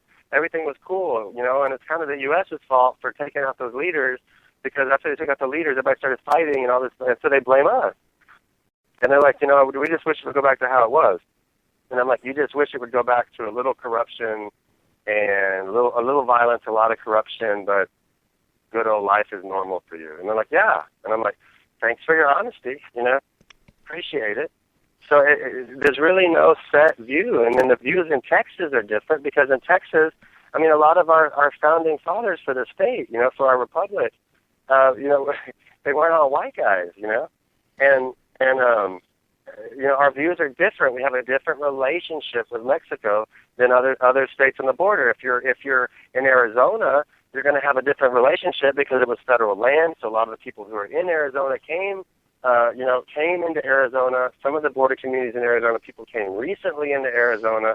So naturally, they're going to have a bigger issue with illegal immigration, you know. And then in Arizona, it's really trippy because they actually have like the Rio Grande Valley has narcotics. They have all the bad stuff, but they have a lot of human traffic. They have a lot of irregular migration, illegal migration. Arizona, most of it has a lot of like really hardcore narcotic smuggling. So the people you're dealing with are not the same kind of people who are coming here to work on a farm, you know? They're a different kind of person. So the communities there are pissed, you know? So it just really depends where you are, you know? That's the thing, and I always tell people when they'll say, well, I think the border is this, right? And it's like, the border? It's like, that reminds me of people who go, the black community wants this. I'm like, the black community? That's the weirdest, like, just either dishonest or woefully ignorant statement I've ever heard. Like, if you say that, like there's no the black community. There's no the white community. Is there a white community? Of course, there's not a white community. We all have different interests in different regions, and you know, my family's Cajun and Sicilian. So my white community, if we're going to say that, like, we have a very different situation, different culture, and different interests, and food matters to us differently than, say, maybe a white community from Berkeley would matter to, you know? Yeah. And the same thing with, in New Orleans, it was like that. In New Orleans, even in New Orleans itself, in a city of several 100,000 people, the people in the lower Ninth Ward were a different community than the upper Ninth Ward, and the people in the entire Ninth Ward were a very different community than the people in the Seventh Ward. And you know, you could go on and on and on about these differences that people separate themselves or set themselves apart, and how people band together, and that's just a human thing. And so you have these people who try to exploit it, and they try, or they're just simply ignorant, or they're trying to simplify it and be a talking head so they can get on Fox News or on MSNBC or CNN a lot. And they're like, the border communities, you know, the border community, you know, the Hispanic community, the Latino, the black community wants to. And it's like, well, I don't believe that for a second, you know. What do you think about? I'm sorry to interrupt, but what do you think about some of the comments that Rick Perry has made about suggesting 1,000 National Guard at the border, allowing drones be used, him going down there? What do you think? Well, first off, I'll tell you what I think. I think he's been the governor for 12 years, and I'm glad he finally got on the ball talking about it, you know? But he's been the governor for 12 years, and I have a hard time when Rick Perry starts talking about the president and his incentives when Rick Perry's offered some incentives himself, hasn't he? With college and the Dreamers, and he's offered some incentives himself.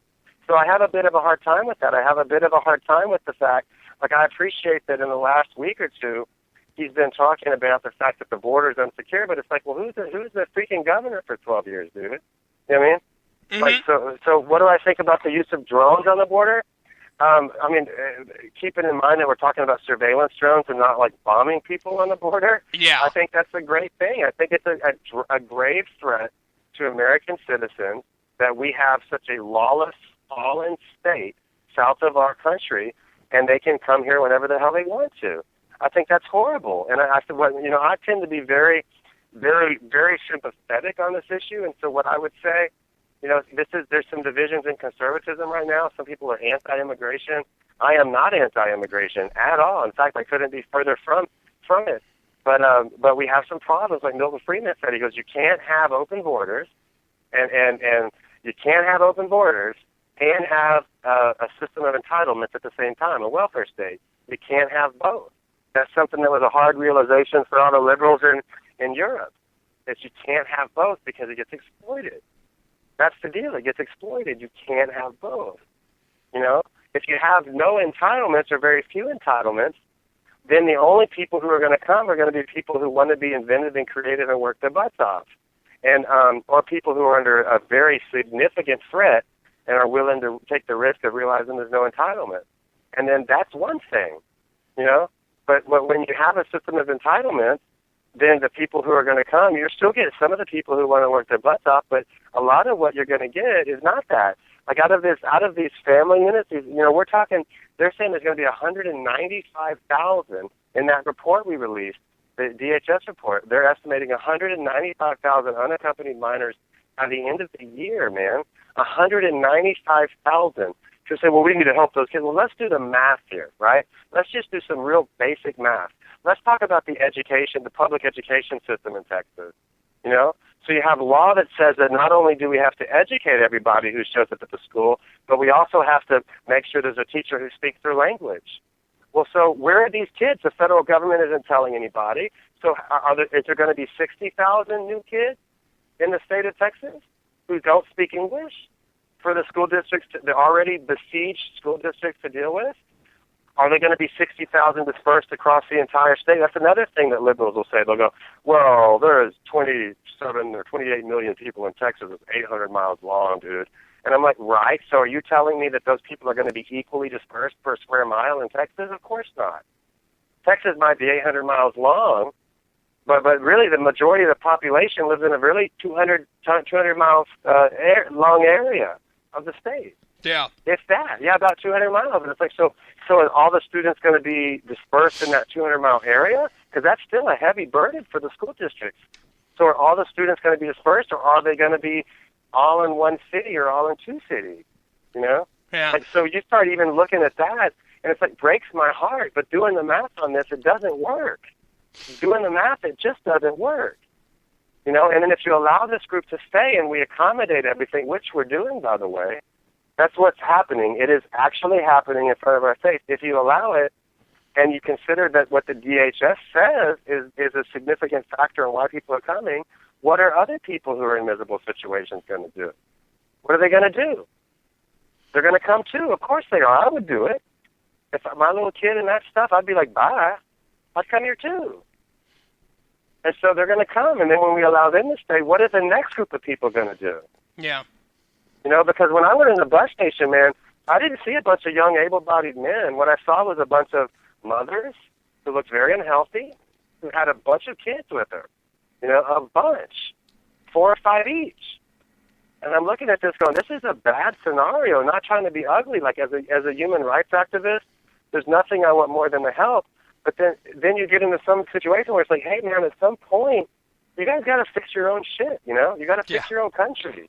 Mm-hmm. I mean, you got to fix your stuff. If you want help fixing your country, we can do that.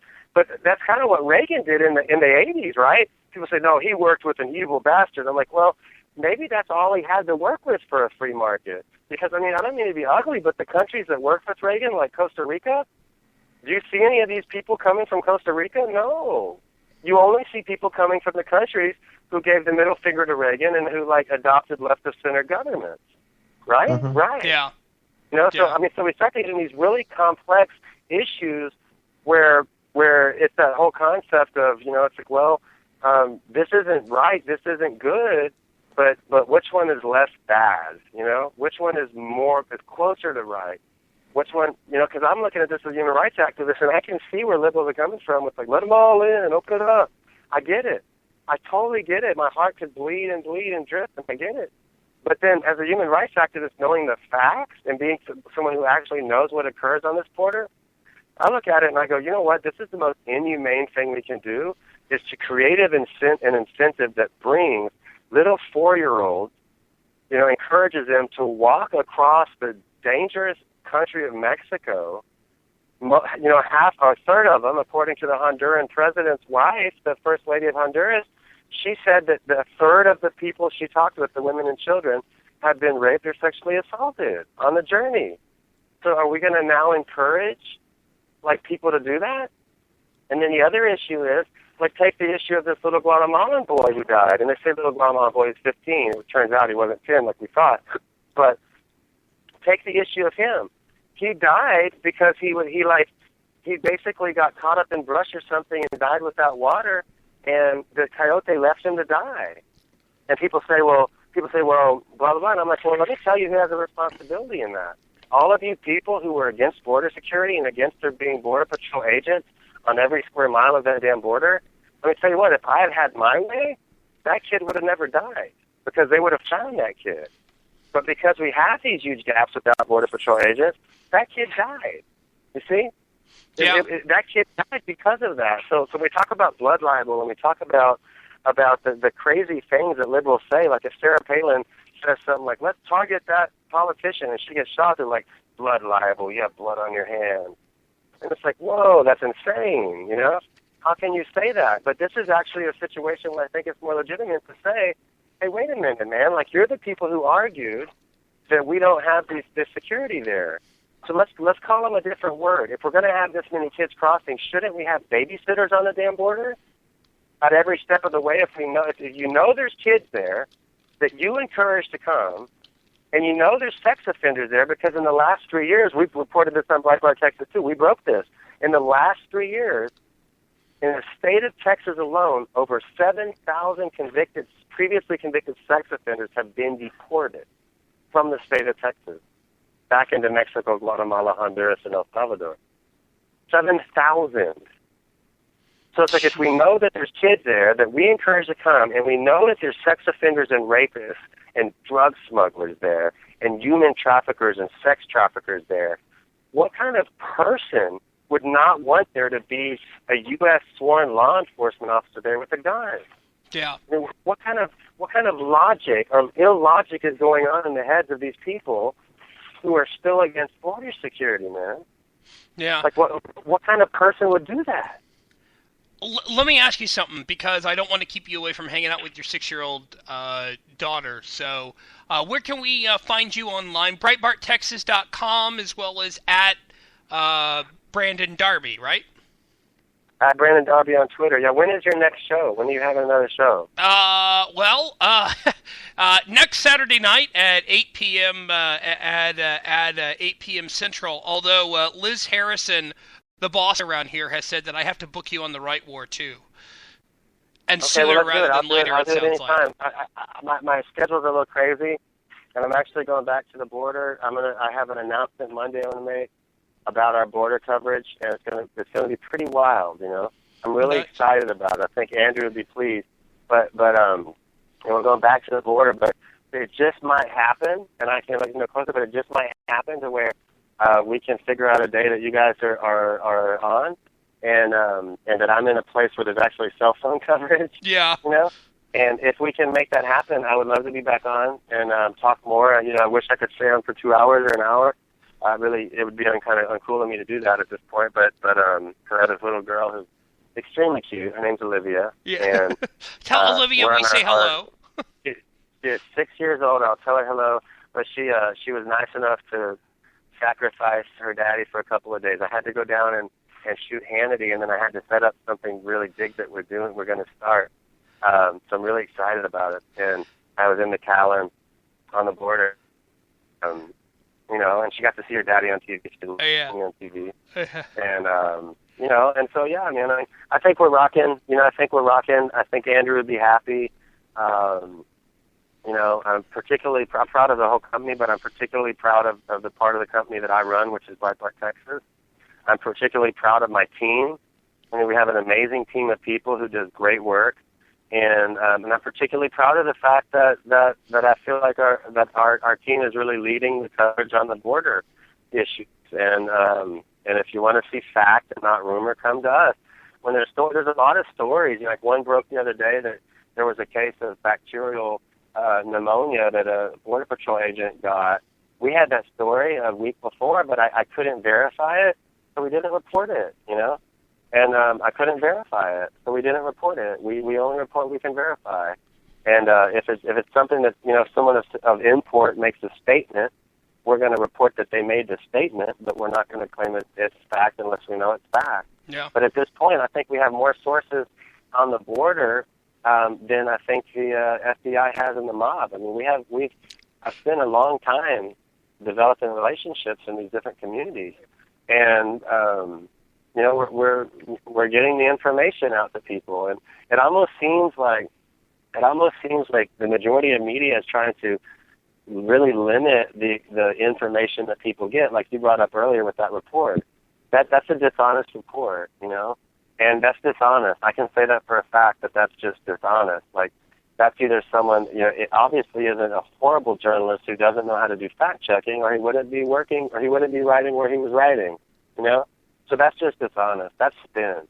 That's somebody saying, I'm going to spin for this administration, and I'm going to spin for my open border views and my views on immigration.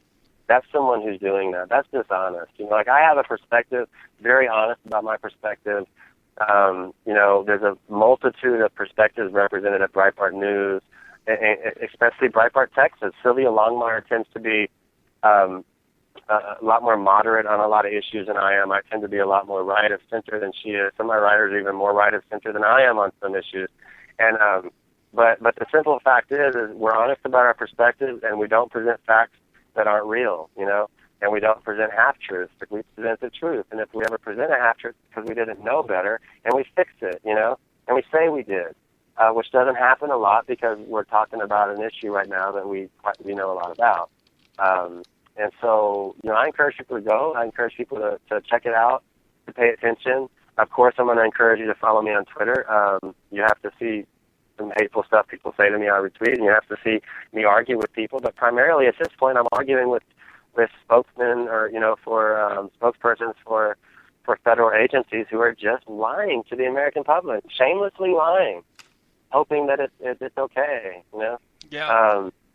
So that's what you get. And so I encourage people to go. But the other thing too, you know, people say, why do you tell people how you do it, or why don't you want to keep dominating the border news? And I'm like, I wish every outlet in this country would go down there and actually tell the truth about what's going on. So I encourage people to go down to these communities, make some relationships, bring a video camera or even your cell phone camera, and take videos, show people, tell people stories. And it's one of the most interesting regions in the United States. I've been all over our country except for the Pacific Northwest. I haven't spent a lot of time there. But I've been all over everywhere else, and I've spent a lot of time in a lot of places, and I know a lot of people in a lot of places. And I'm going to tell you, you know, New Orleans is one of the most interesting places I've seen. And I'm going to tell you that the border region, it's right up there with New Orleans as far as interest and piquing my interest and my, you know, my passion and my love. Like you go down there enough and you see how just interesting and wild it is, and all these variations, and then you realize that you know something that a lot of people just don't know because left media is deceiving them and has been for years. And you get this, there's a passion, it's a bug that gets in you, and you just want to keep going back and learning more and more and understanding it more. And then you want to tell people what's really going on, right? Because that's what we do, right? Like even you and me, like we have a lot of people who look towards us with that little bit of time they have to discern what's going on in the world, you know? And they look towards us. That's a very big responsibility. We take that seriously at Breitbart Texas. And I hope you guys keep checking us out, man, and keep having us on. Good. Brandon, thank you so much. Really appreciate it. Again, that's Brandon Darby from Breitbart, Texas. I'll let you get back to your 6-year-old, and we're going to take a real quick break and be back for a little bit of overtime with Sean Venkman. Brandon Darby, thank you again, sir, and we'll be back right after this. Thanks. A progressive woman once told me that if she was my wife, she'd poison my coffee. I told her if I was her husband, I'd drink it. This is Alan Bordius, host of Their Finest Hour, Monday nights here on Vigilant Liberty Radio.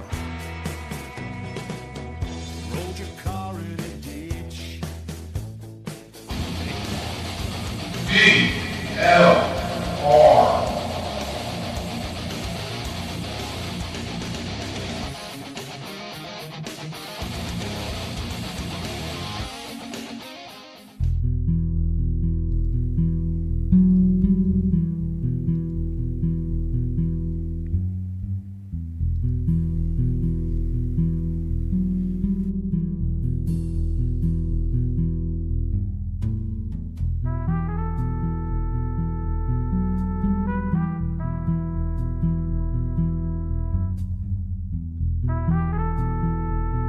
Welcome to the Saturday Night Cigar Lounge.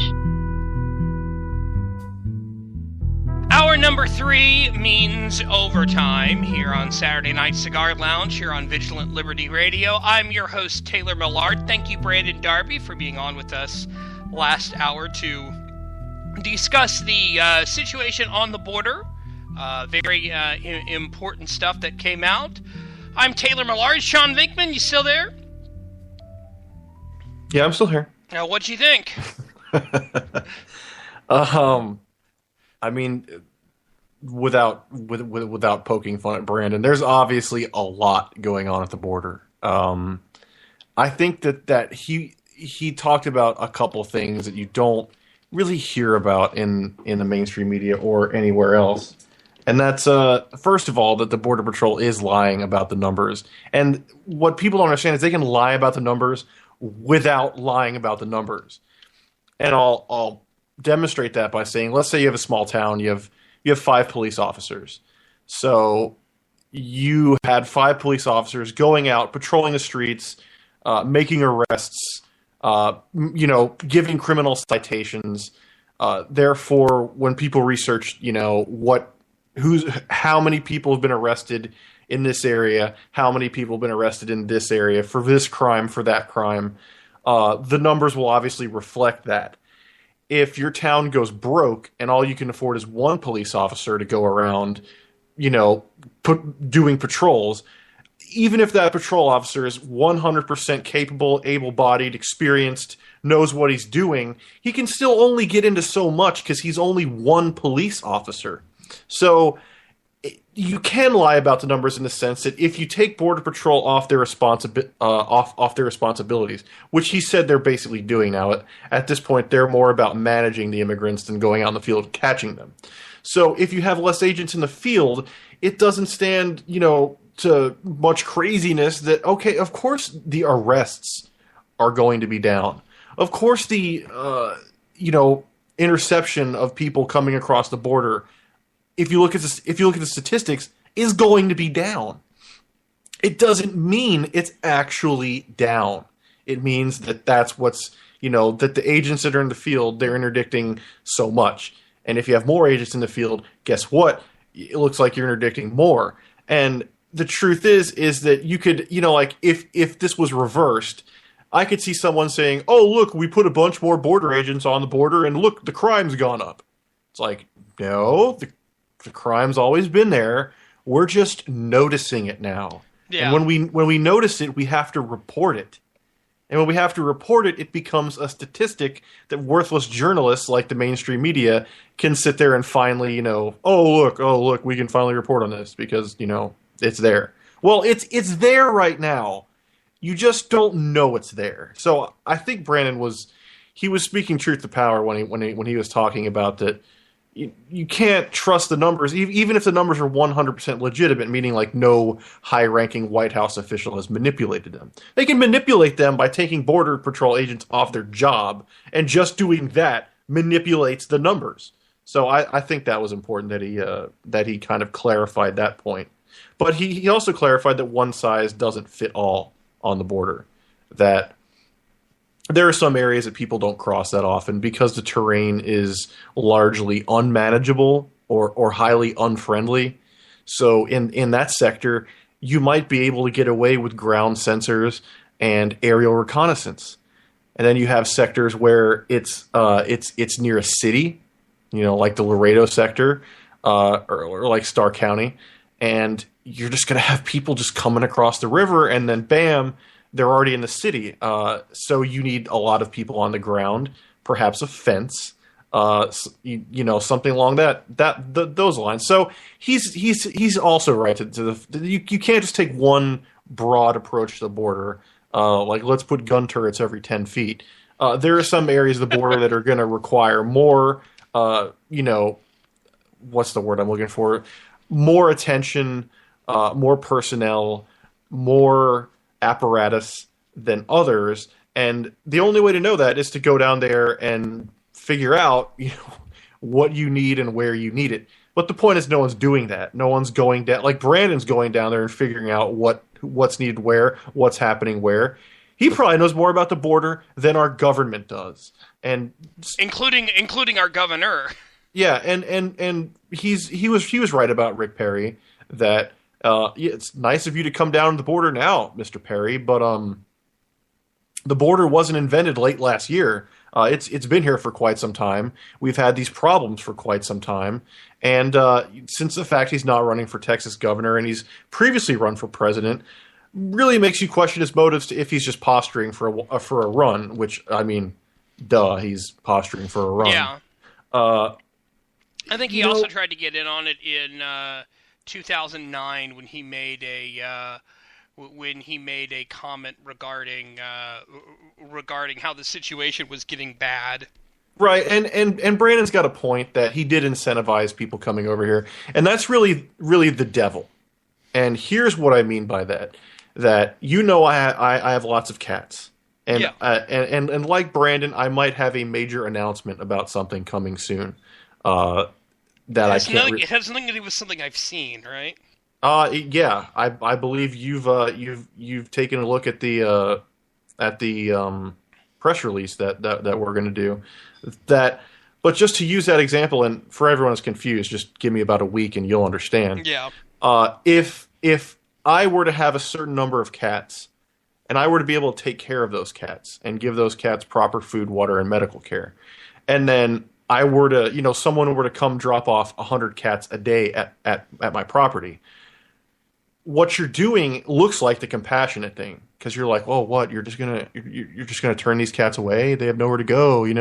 It's better than where they came from. That's true. But after a while, it becomes worse than where they came from because it's too much to manage. It's too much to deal with. It's too much for the resources you have available. And what you basically do is Cloward pivot yourself into destruction. And you have to ask yourself that if, let's just say, 200 cats, and it's a bad example. I'm a cat rancher. I'm sure. Yes, I know. I make horrible examples. Thanks for listening to my show. If you did, you know this already. But if I had 200 cats and I took on 500 more, what I'm really doing is a disservice, because now instead of 200 cats getting taken care of, now none of the cats get taken care of. Even the ones that I'm taking in, I'm supposed to be compassionate about, I can't take care of. So, compassion seems like it would be a really easy thing to, decipher compassion from non-compassion. But as a lot of other things in life, it's not quite that easy. And like Brandon said, if 200 kids die because a train derails, which happens all the time in Mexico. Quote me, all the time. Happens more often than helicopters fall out of the sky. It happens all the time. If 200 kids die on a mass train derailment, then how compassionate is that to them? If they're now dead, and if they would have stayed in Guatemala or something like that, they'd still be alive. How compassionate is that? I mean, and like Brandon said, you're gonna flood the schools, you're gonna flood the medical facilities here, and then what happens? No one gets education, no one gets health care. So they're to the people who want amnesty now, like who just want amnesty and they want it now. The problem is the fact that it would be one thing if the border was totally secure. Like if we just locked down the southern border and one or two people that tried to cross still couldn't get across. It would be something at that point to have a conversation about the possible benefits of amnesty. But when you don't have closed borders, when you don't even have a border patrol that's there, it's not like you don't have a fence, but you have border patrol. Now you don't have a fence and you don't have border patrol. When you're in that kind of a situation, all you're creating is one giant incentive. One giant incentive. And I can't even look at the Obama administration and say that, oh, well, they're doing a good job of handling what they're doing. And I'll give you an example, Taylor. There have been instances of jihadists being found crossing the southern border, right? Mm-hmm. Right. Oh, right. Okay. So let's say that I'm a jihadist, right? I'm Muhammad al-Durka, and I'm coming and I'm coming across the southern border, and I want to commit Islamic jihad on the United States of America in any way, shape, or form that I can, right? Mm-hmm. Where are two places that you should never allow me?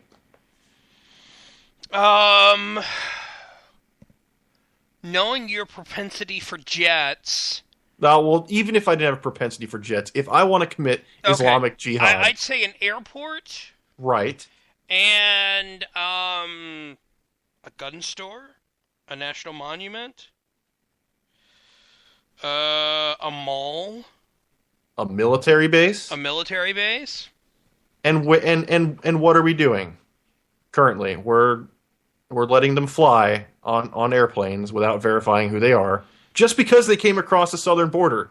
If they were stinking Canadian, no plane flight for you. But because you came across the southern border, go ahead. Your flight's boarding at gate 9. So now we're making it easy for people who we don't even know who they are to get on airplanes. And then if we want to keep them, for what purpose, I'm not entirely sure. Because if we're sending them back, then we don't need to keep them. So we're obviously planning on keeping them if we're housing them at a military base. And now we're taking them to a military base. And what people don't understand is they say, okay, well, he doesn't have explosives, we patted him down. He doesn't have a cell phone, we patted him down. Okay, great. I have a brain and I have eyes and I watch the news and I see that our bases in Iraq and Afghanistan get invaded, I wouldn't say on a regular basis, but regularly, almost. There are attempts to overrun the base and attack the base. Happens all the time. So is it out of the realm of possibility that while they're at Lackland Air Force Base in San Antonio, which is a huge base, which houses a lot of very dangerous things, I imagine, is it out of the realm of possibility these people, that you have someone who wants to hurt the United States to commit jihad or just, cause havoc in any way, shape, or form they can, take down the image of the United States, insert act of terrorism here, doesn't really matter.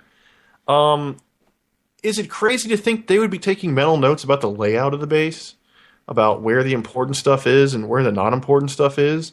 I mean, we're just we're taking them on our military bases. I mean, this takes the whole the whole Trojan horse and the whole the whole Monty Python thing. This takes it to a whole new. Hi, we don't know who you are. Thanks for illegally coming into our country. Please step on a military base unless you'd like to get in an airplane. I mean, sorry for the language, Taylor. This is fucking insane. This is dangerous. Something bad is going to happen sooner rather than later, and there are so many implications from this. If these people are diseased, cool. We're housing them next to our military. Thanks for thanks for serving your country. Now you have scabies. Or hi, thanks for going to Iraq and Afghanistan and doing 2 tours in each, and now We're you come back. firing you. Yeah, now we're firing you. Good luck getting health care. But, this guy from Guatemala that rode a train here, sorry, but we owe him expeditious health care, and we owe him food and water that we don't owe you, Mr. Veteran. I mean, everything about this smells. Everything about this is insulting, and pretty much everything about this is pretty dangerous too. And I give like I'm not being sarcastic. I know I've been really sarcastic this episode. I give Brandon credit for going to South Texas, and it sounds like he stays down there now. South Texas, kind of speaking to what he said, it's a different place than it was even just a few years ago. Kind of the same way that you could cross the border, into Juarez from El Paso, and you could just go drinking there if you're American for a night. If you're like 18, 19, you weren't 21 here. I mean, I'm not endorsing that, but like that's what people would do. They would cross the border, drink at a Mexican bar, come back across the border. Yeah. And now, I mean, I was reading a story on my on my iPad a second ago that they've been looking for an American that went to Mexico. He went there on a little innocent motorcycle trip. He was just gonna go motorcycle around Mexico for a little while and then come back across the border. And apparently they found him and his motorcycle in a shallow grave recently. That complete lack of safety and security and lack of respect for human life is slowly but surely making its way into South Texas, which slowly will surely make its way into other parts of the United States. And, Rick Perry can go down there and say, I need 3,000 border agents, and I'll top that with 1,000 of our own National Guard, and we'll secure the border. All right. Are we also securing New Mexico? Are we also securing Arizona? California? Hell, are we even securing the Gulf Coast? Like, could I get in a boat and come from Mexico and just drive over to like South Padre Island and is anyone going to notice me? It would be nice if we locked Texas down, but if all the drugs and human trafficking goes through New Mexico and then they just come into Texas anyway because they just, went the path of least resistance, and then, there's not many Border Patrol checkpoints between Clovis, New Mexico and Lubbock, Texas, doesn't really solve anything. Looks good. Doesn't really solve anything. You have to completely lock the border down. And the Democrats will never do that. And at this point, I'm even wondering if it's ever going to get done, period. And if it's not going to get done, you heard it here first, folks. Buy a ranch, property, whatever, acreage. Let's not split hairs here. Buy a nice fence. Buy a nice security system. Homeschool your kids. And with any luck, nothing bad will ever happen to you or your children. But if you don't do that and you live in a border community and these people we elected in these positions of power neglect their responsibilities to do what they can or do anything, it's going to get bad. It's going to make what's going on now look like 2006 when we were like, well, it wasn't that bad in 2006. That's what's going to be in a few years is what they're going to be saying about now. Oh, people weren't getting murdered every day in Laredo and Del Rio and Brownsville. People weren't getting killed like Chicago, Chicago style, like 10 a weekend in 2014, but they are now in 2019. I mean, that's really where this is going. If this doesn't get fixed, you could even make the point is, could it ever get fixed? Like, once it gets that bad, could it ever get fixed? And if you keep seeing inaction or a clown show, which is like, them looking like they're doing, stuff to help the security of the border, but not actually doing anything, you're going to have to make, personal choices that are going to, okay, well, number one, we're not going to Mexico. Number two, I'm not that crazy about South Texas. Number three, I'm not crazy about living in a sanctuary city anymore.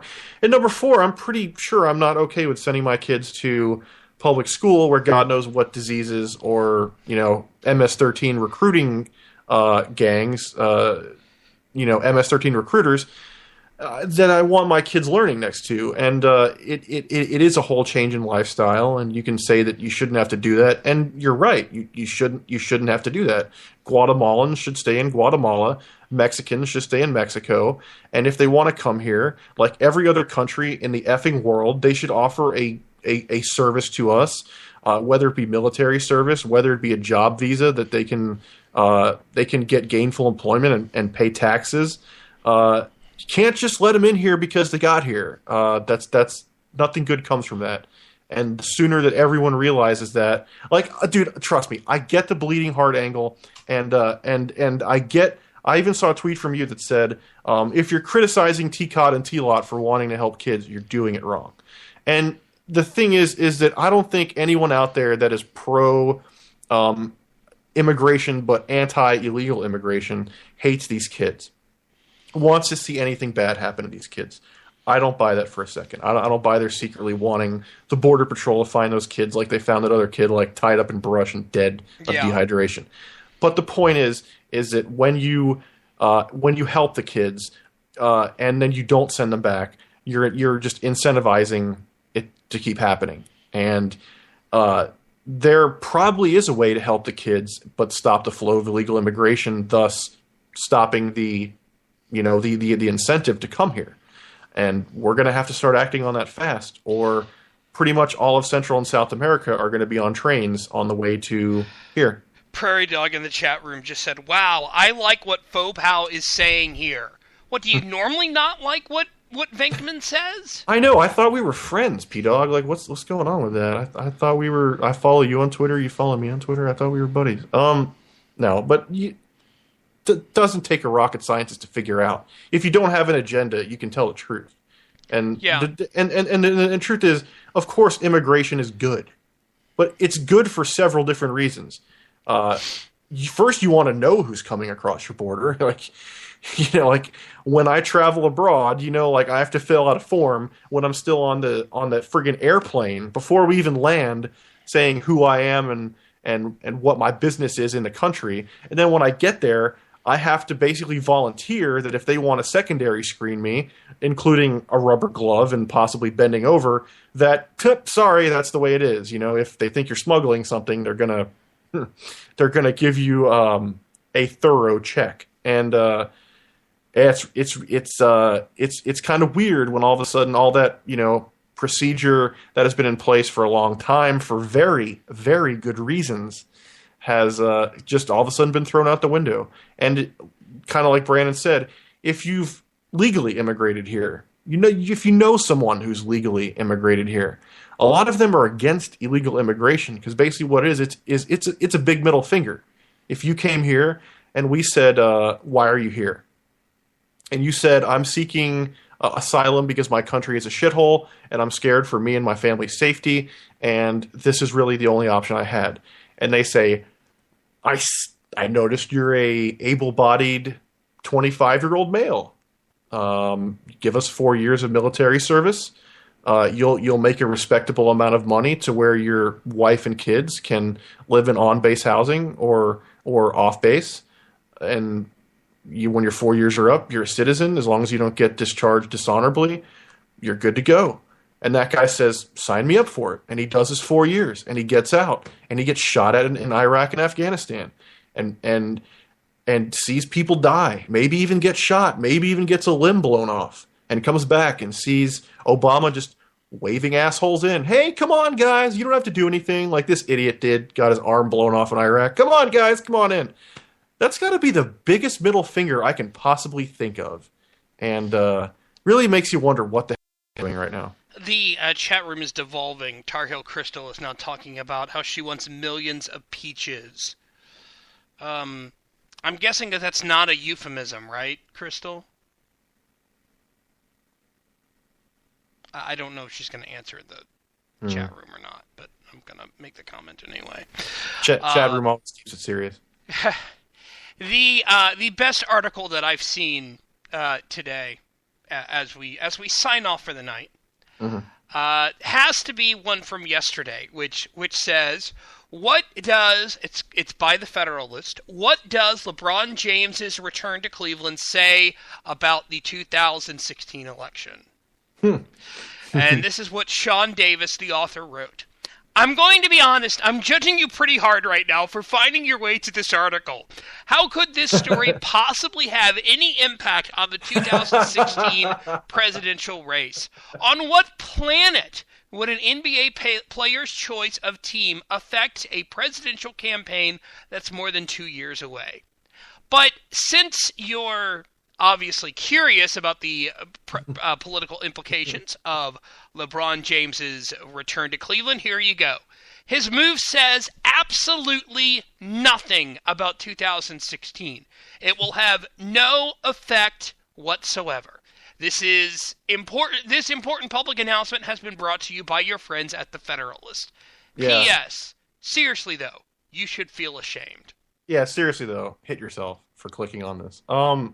I would say the only thing it says about Cleveland is him moving to Cleveland would double Cleveland's tax base. Yeah. Yeah. Yeah, Cleveland's not doing so good. Obviously, what Tar Heel Crystal was talking about was the Presidents of the United States song about peaches, which I actually knew that. I know the song, but it's one of those songs I tried to forget. Sean Vinkman, where can we find you? At Mr. Fopow on Twitter. Check for big news a week from Monday for me. That sadly does not have to do with Real Deal Talk Radio. Yeah, sadly yet does not have to do with Real Deal Talk Radio. But you got to strike when the iron's hot on this other subject per se. So that's what I'm doing. And yeah, show will be back soon. We have a time frame. We have people. We're close. I know I say that a lot, but we're pretty close this time. Good. I'm Taylor Millard. You can find me at EYE Desert Blog. That's at EYE Desert Blog. And we will talk with you next week. Thanks for staying and listening to Saturday Night Cigar Lounge here on Vigilant Liberty Radio.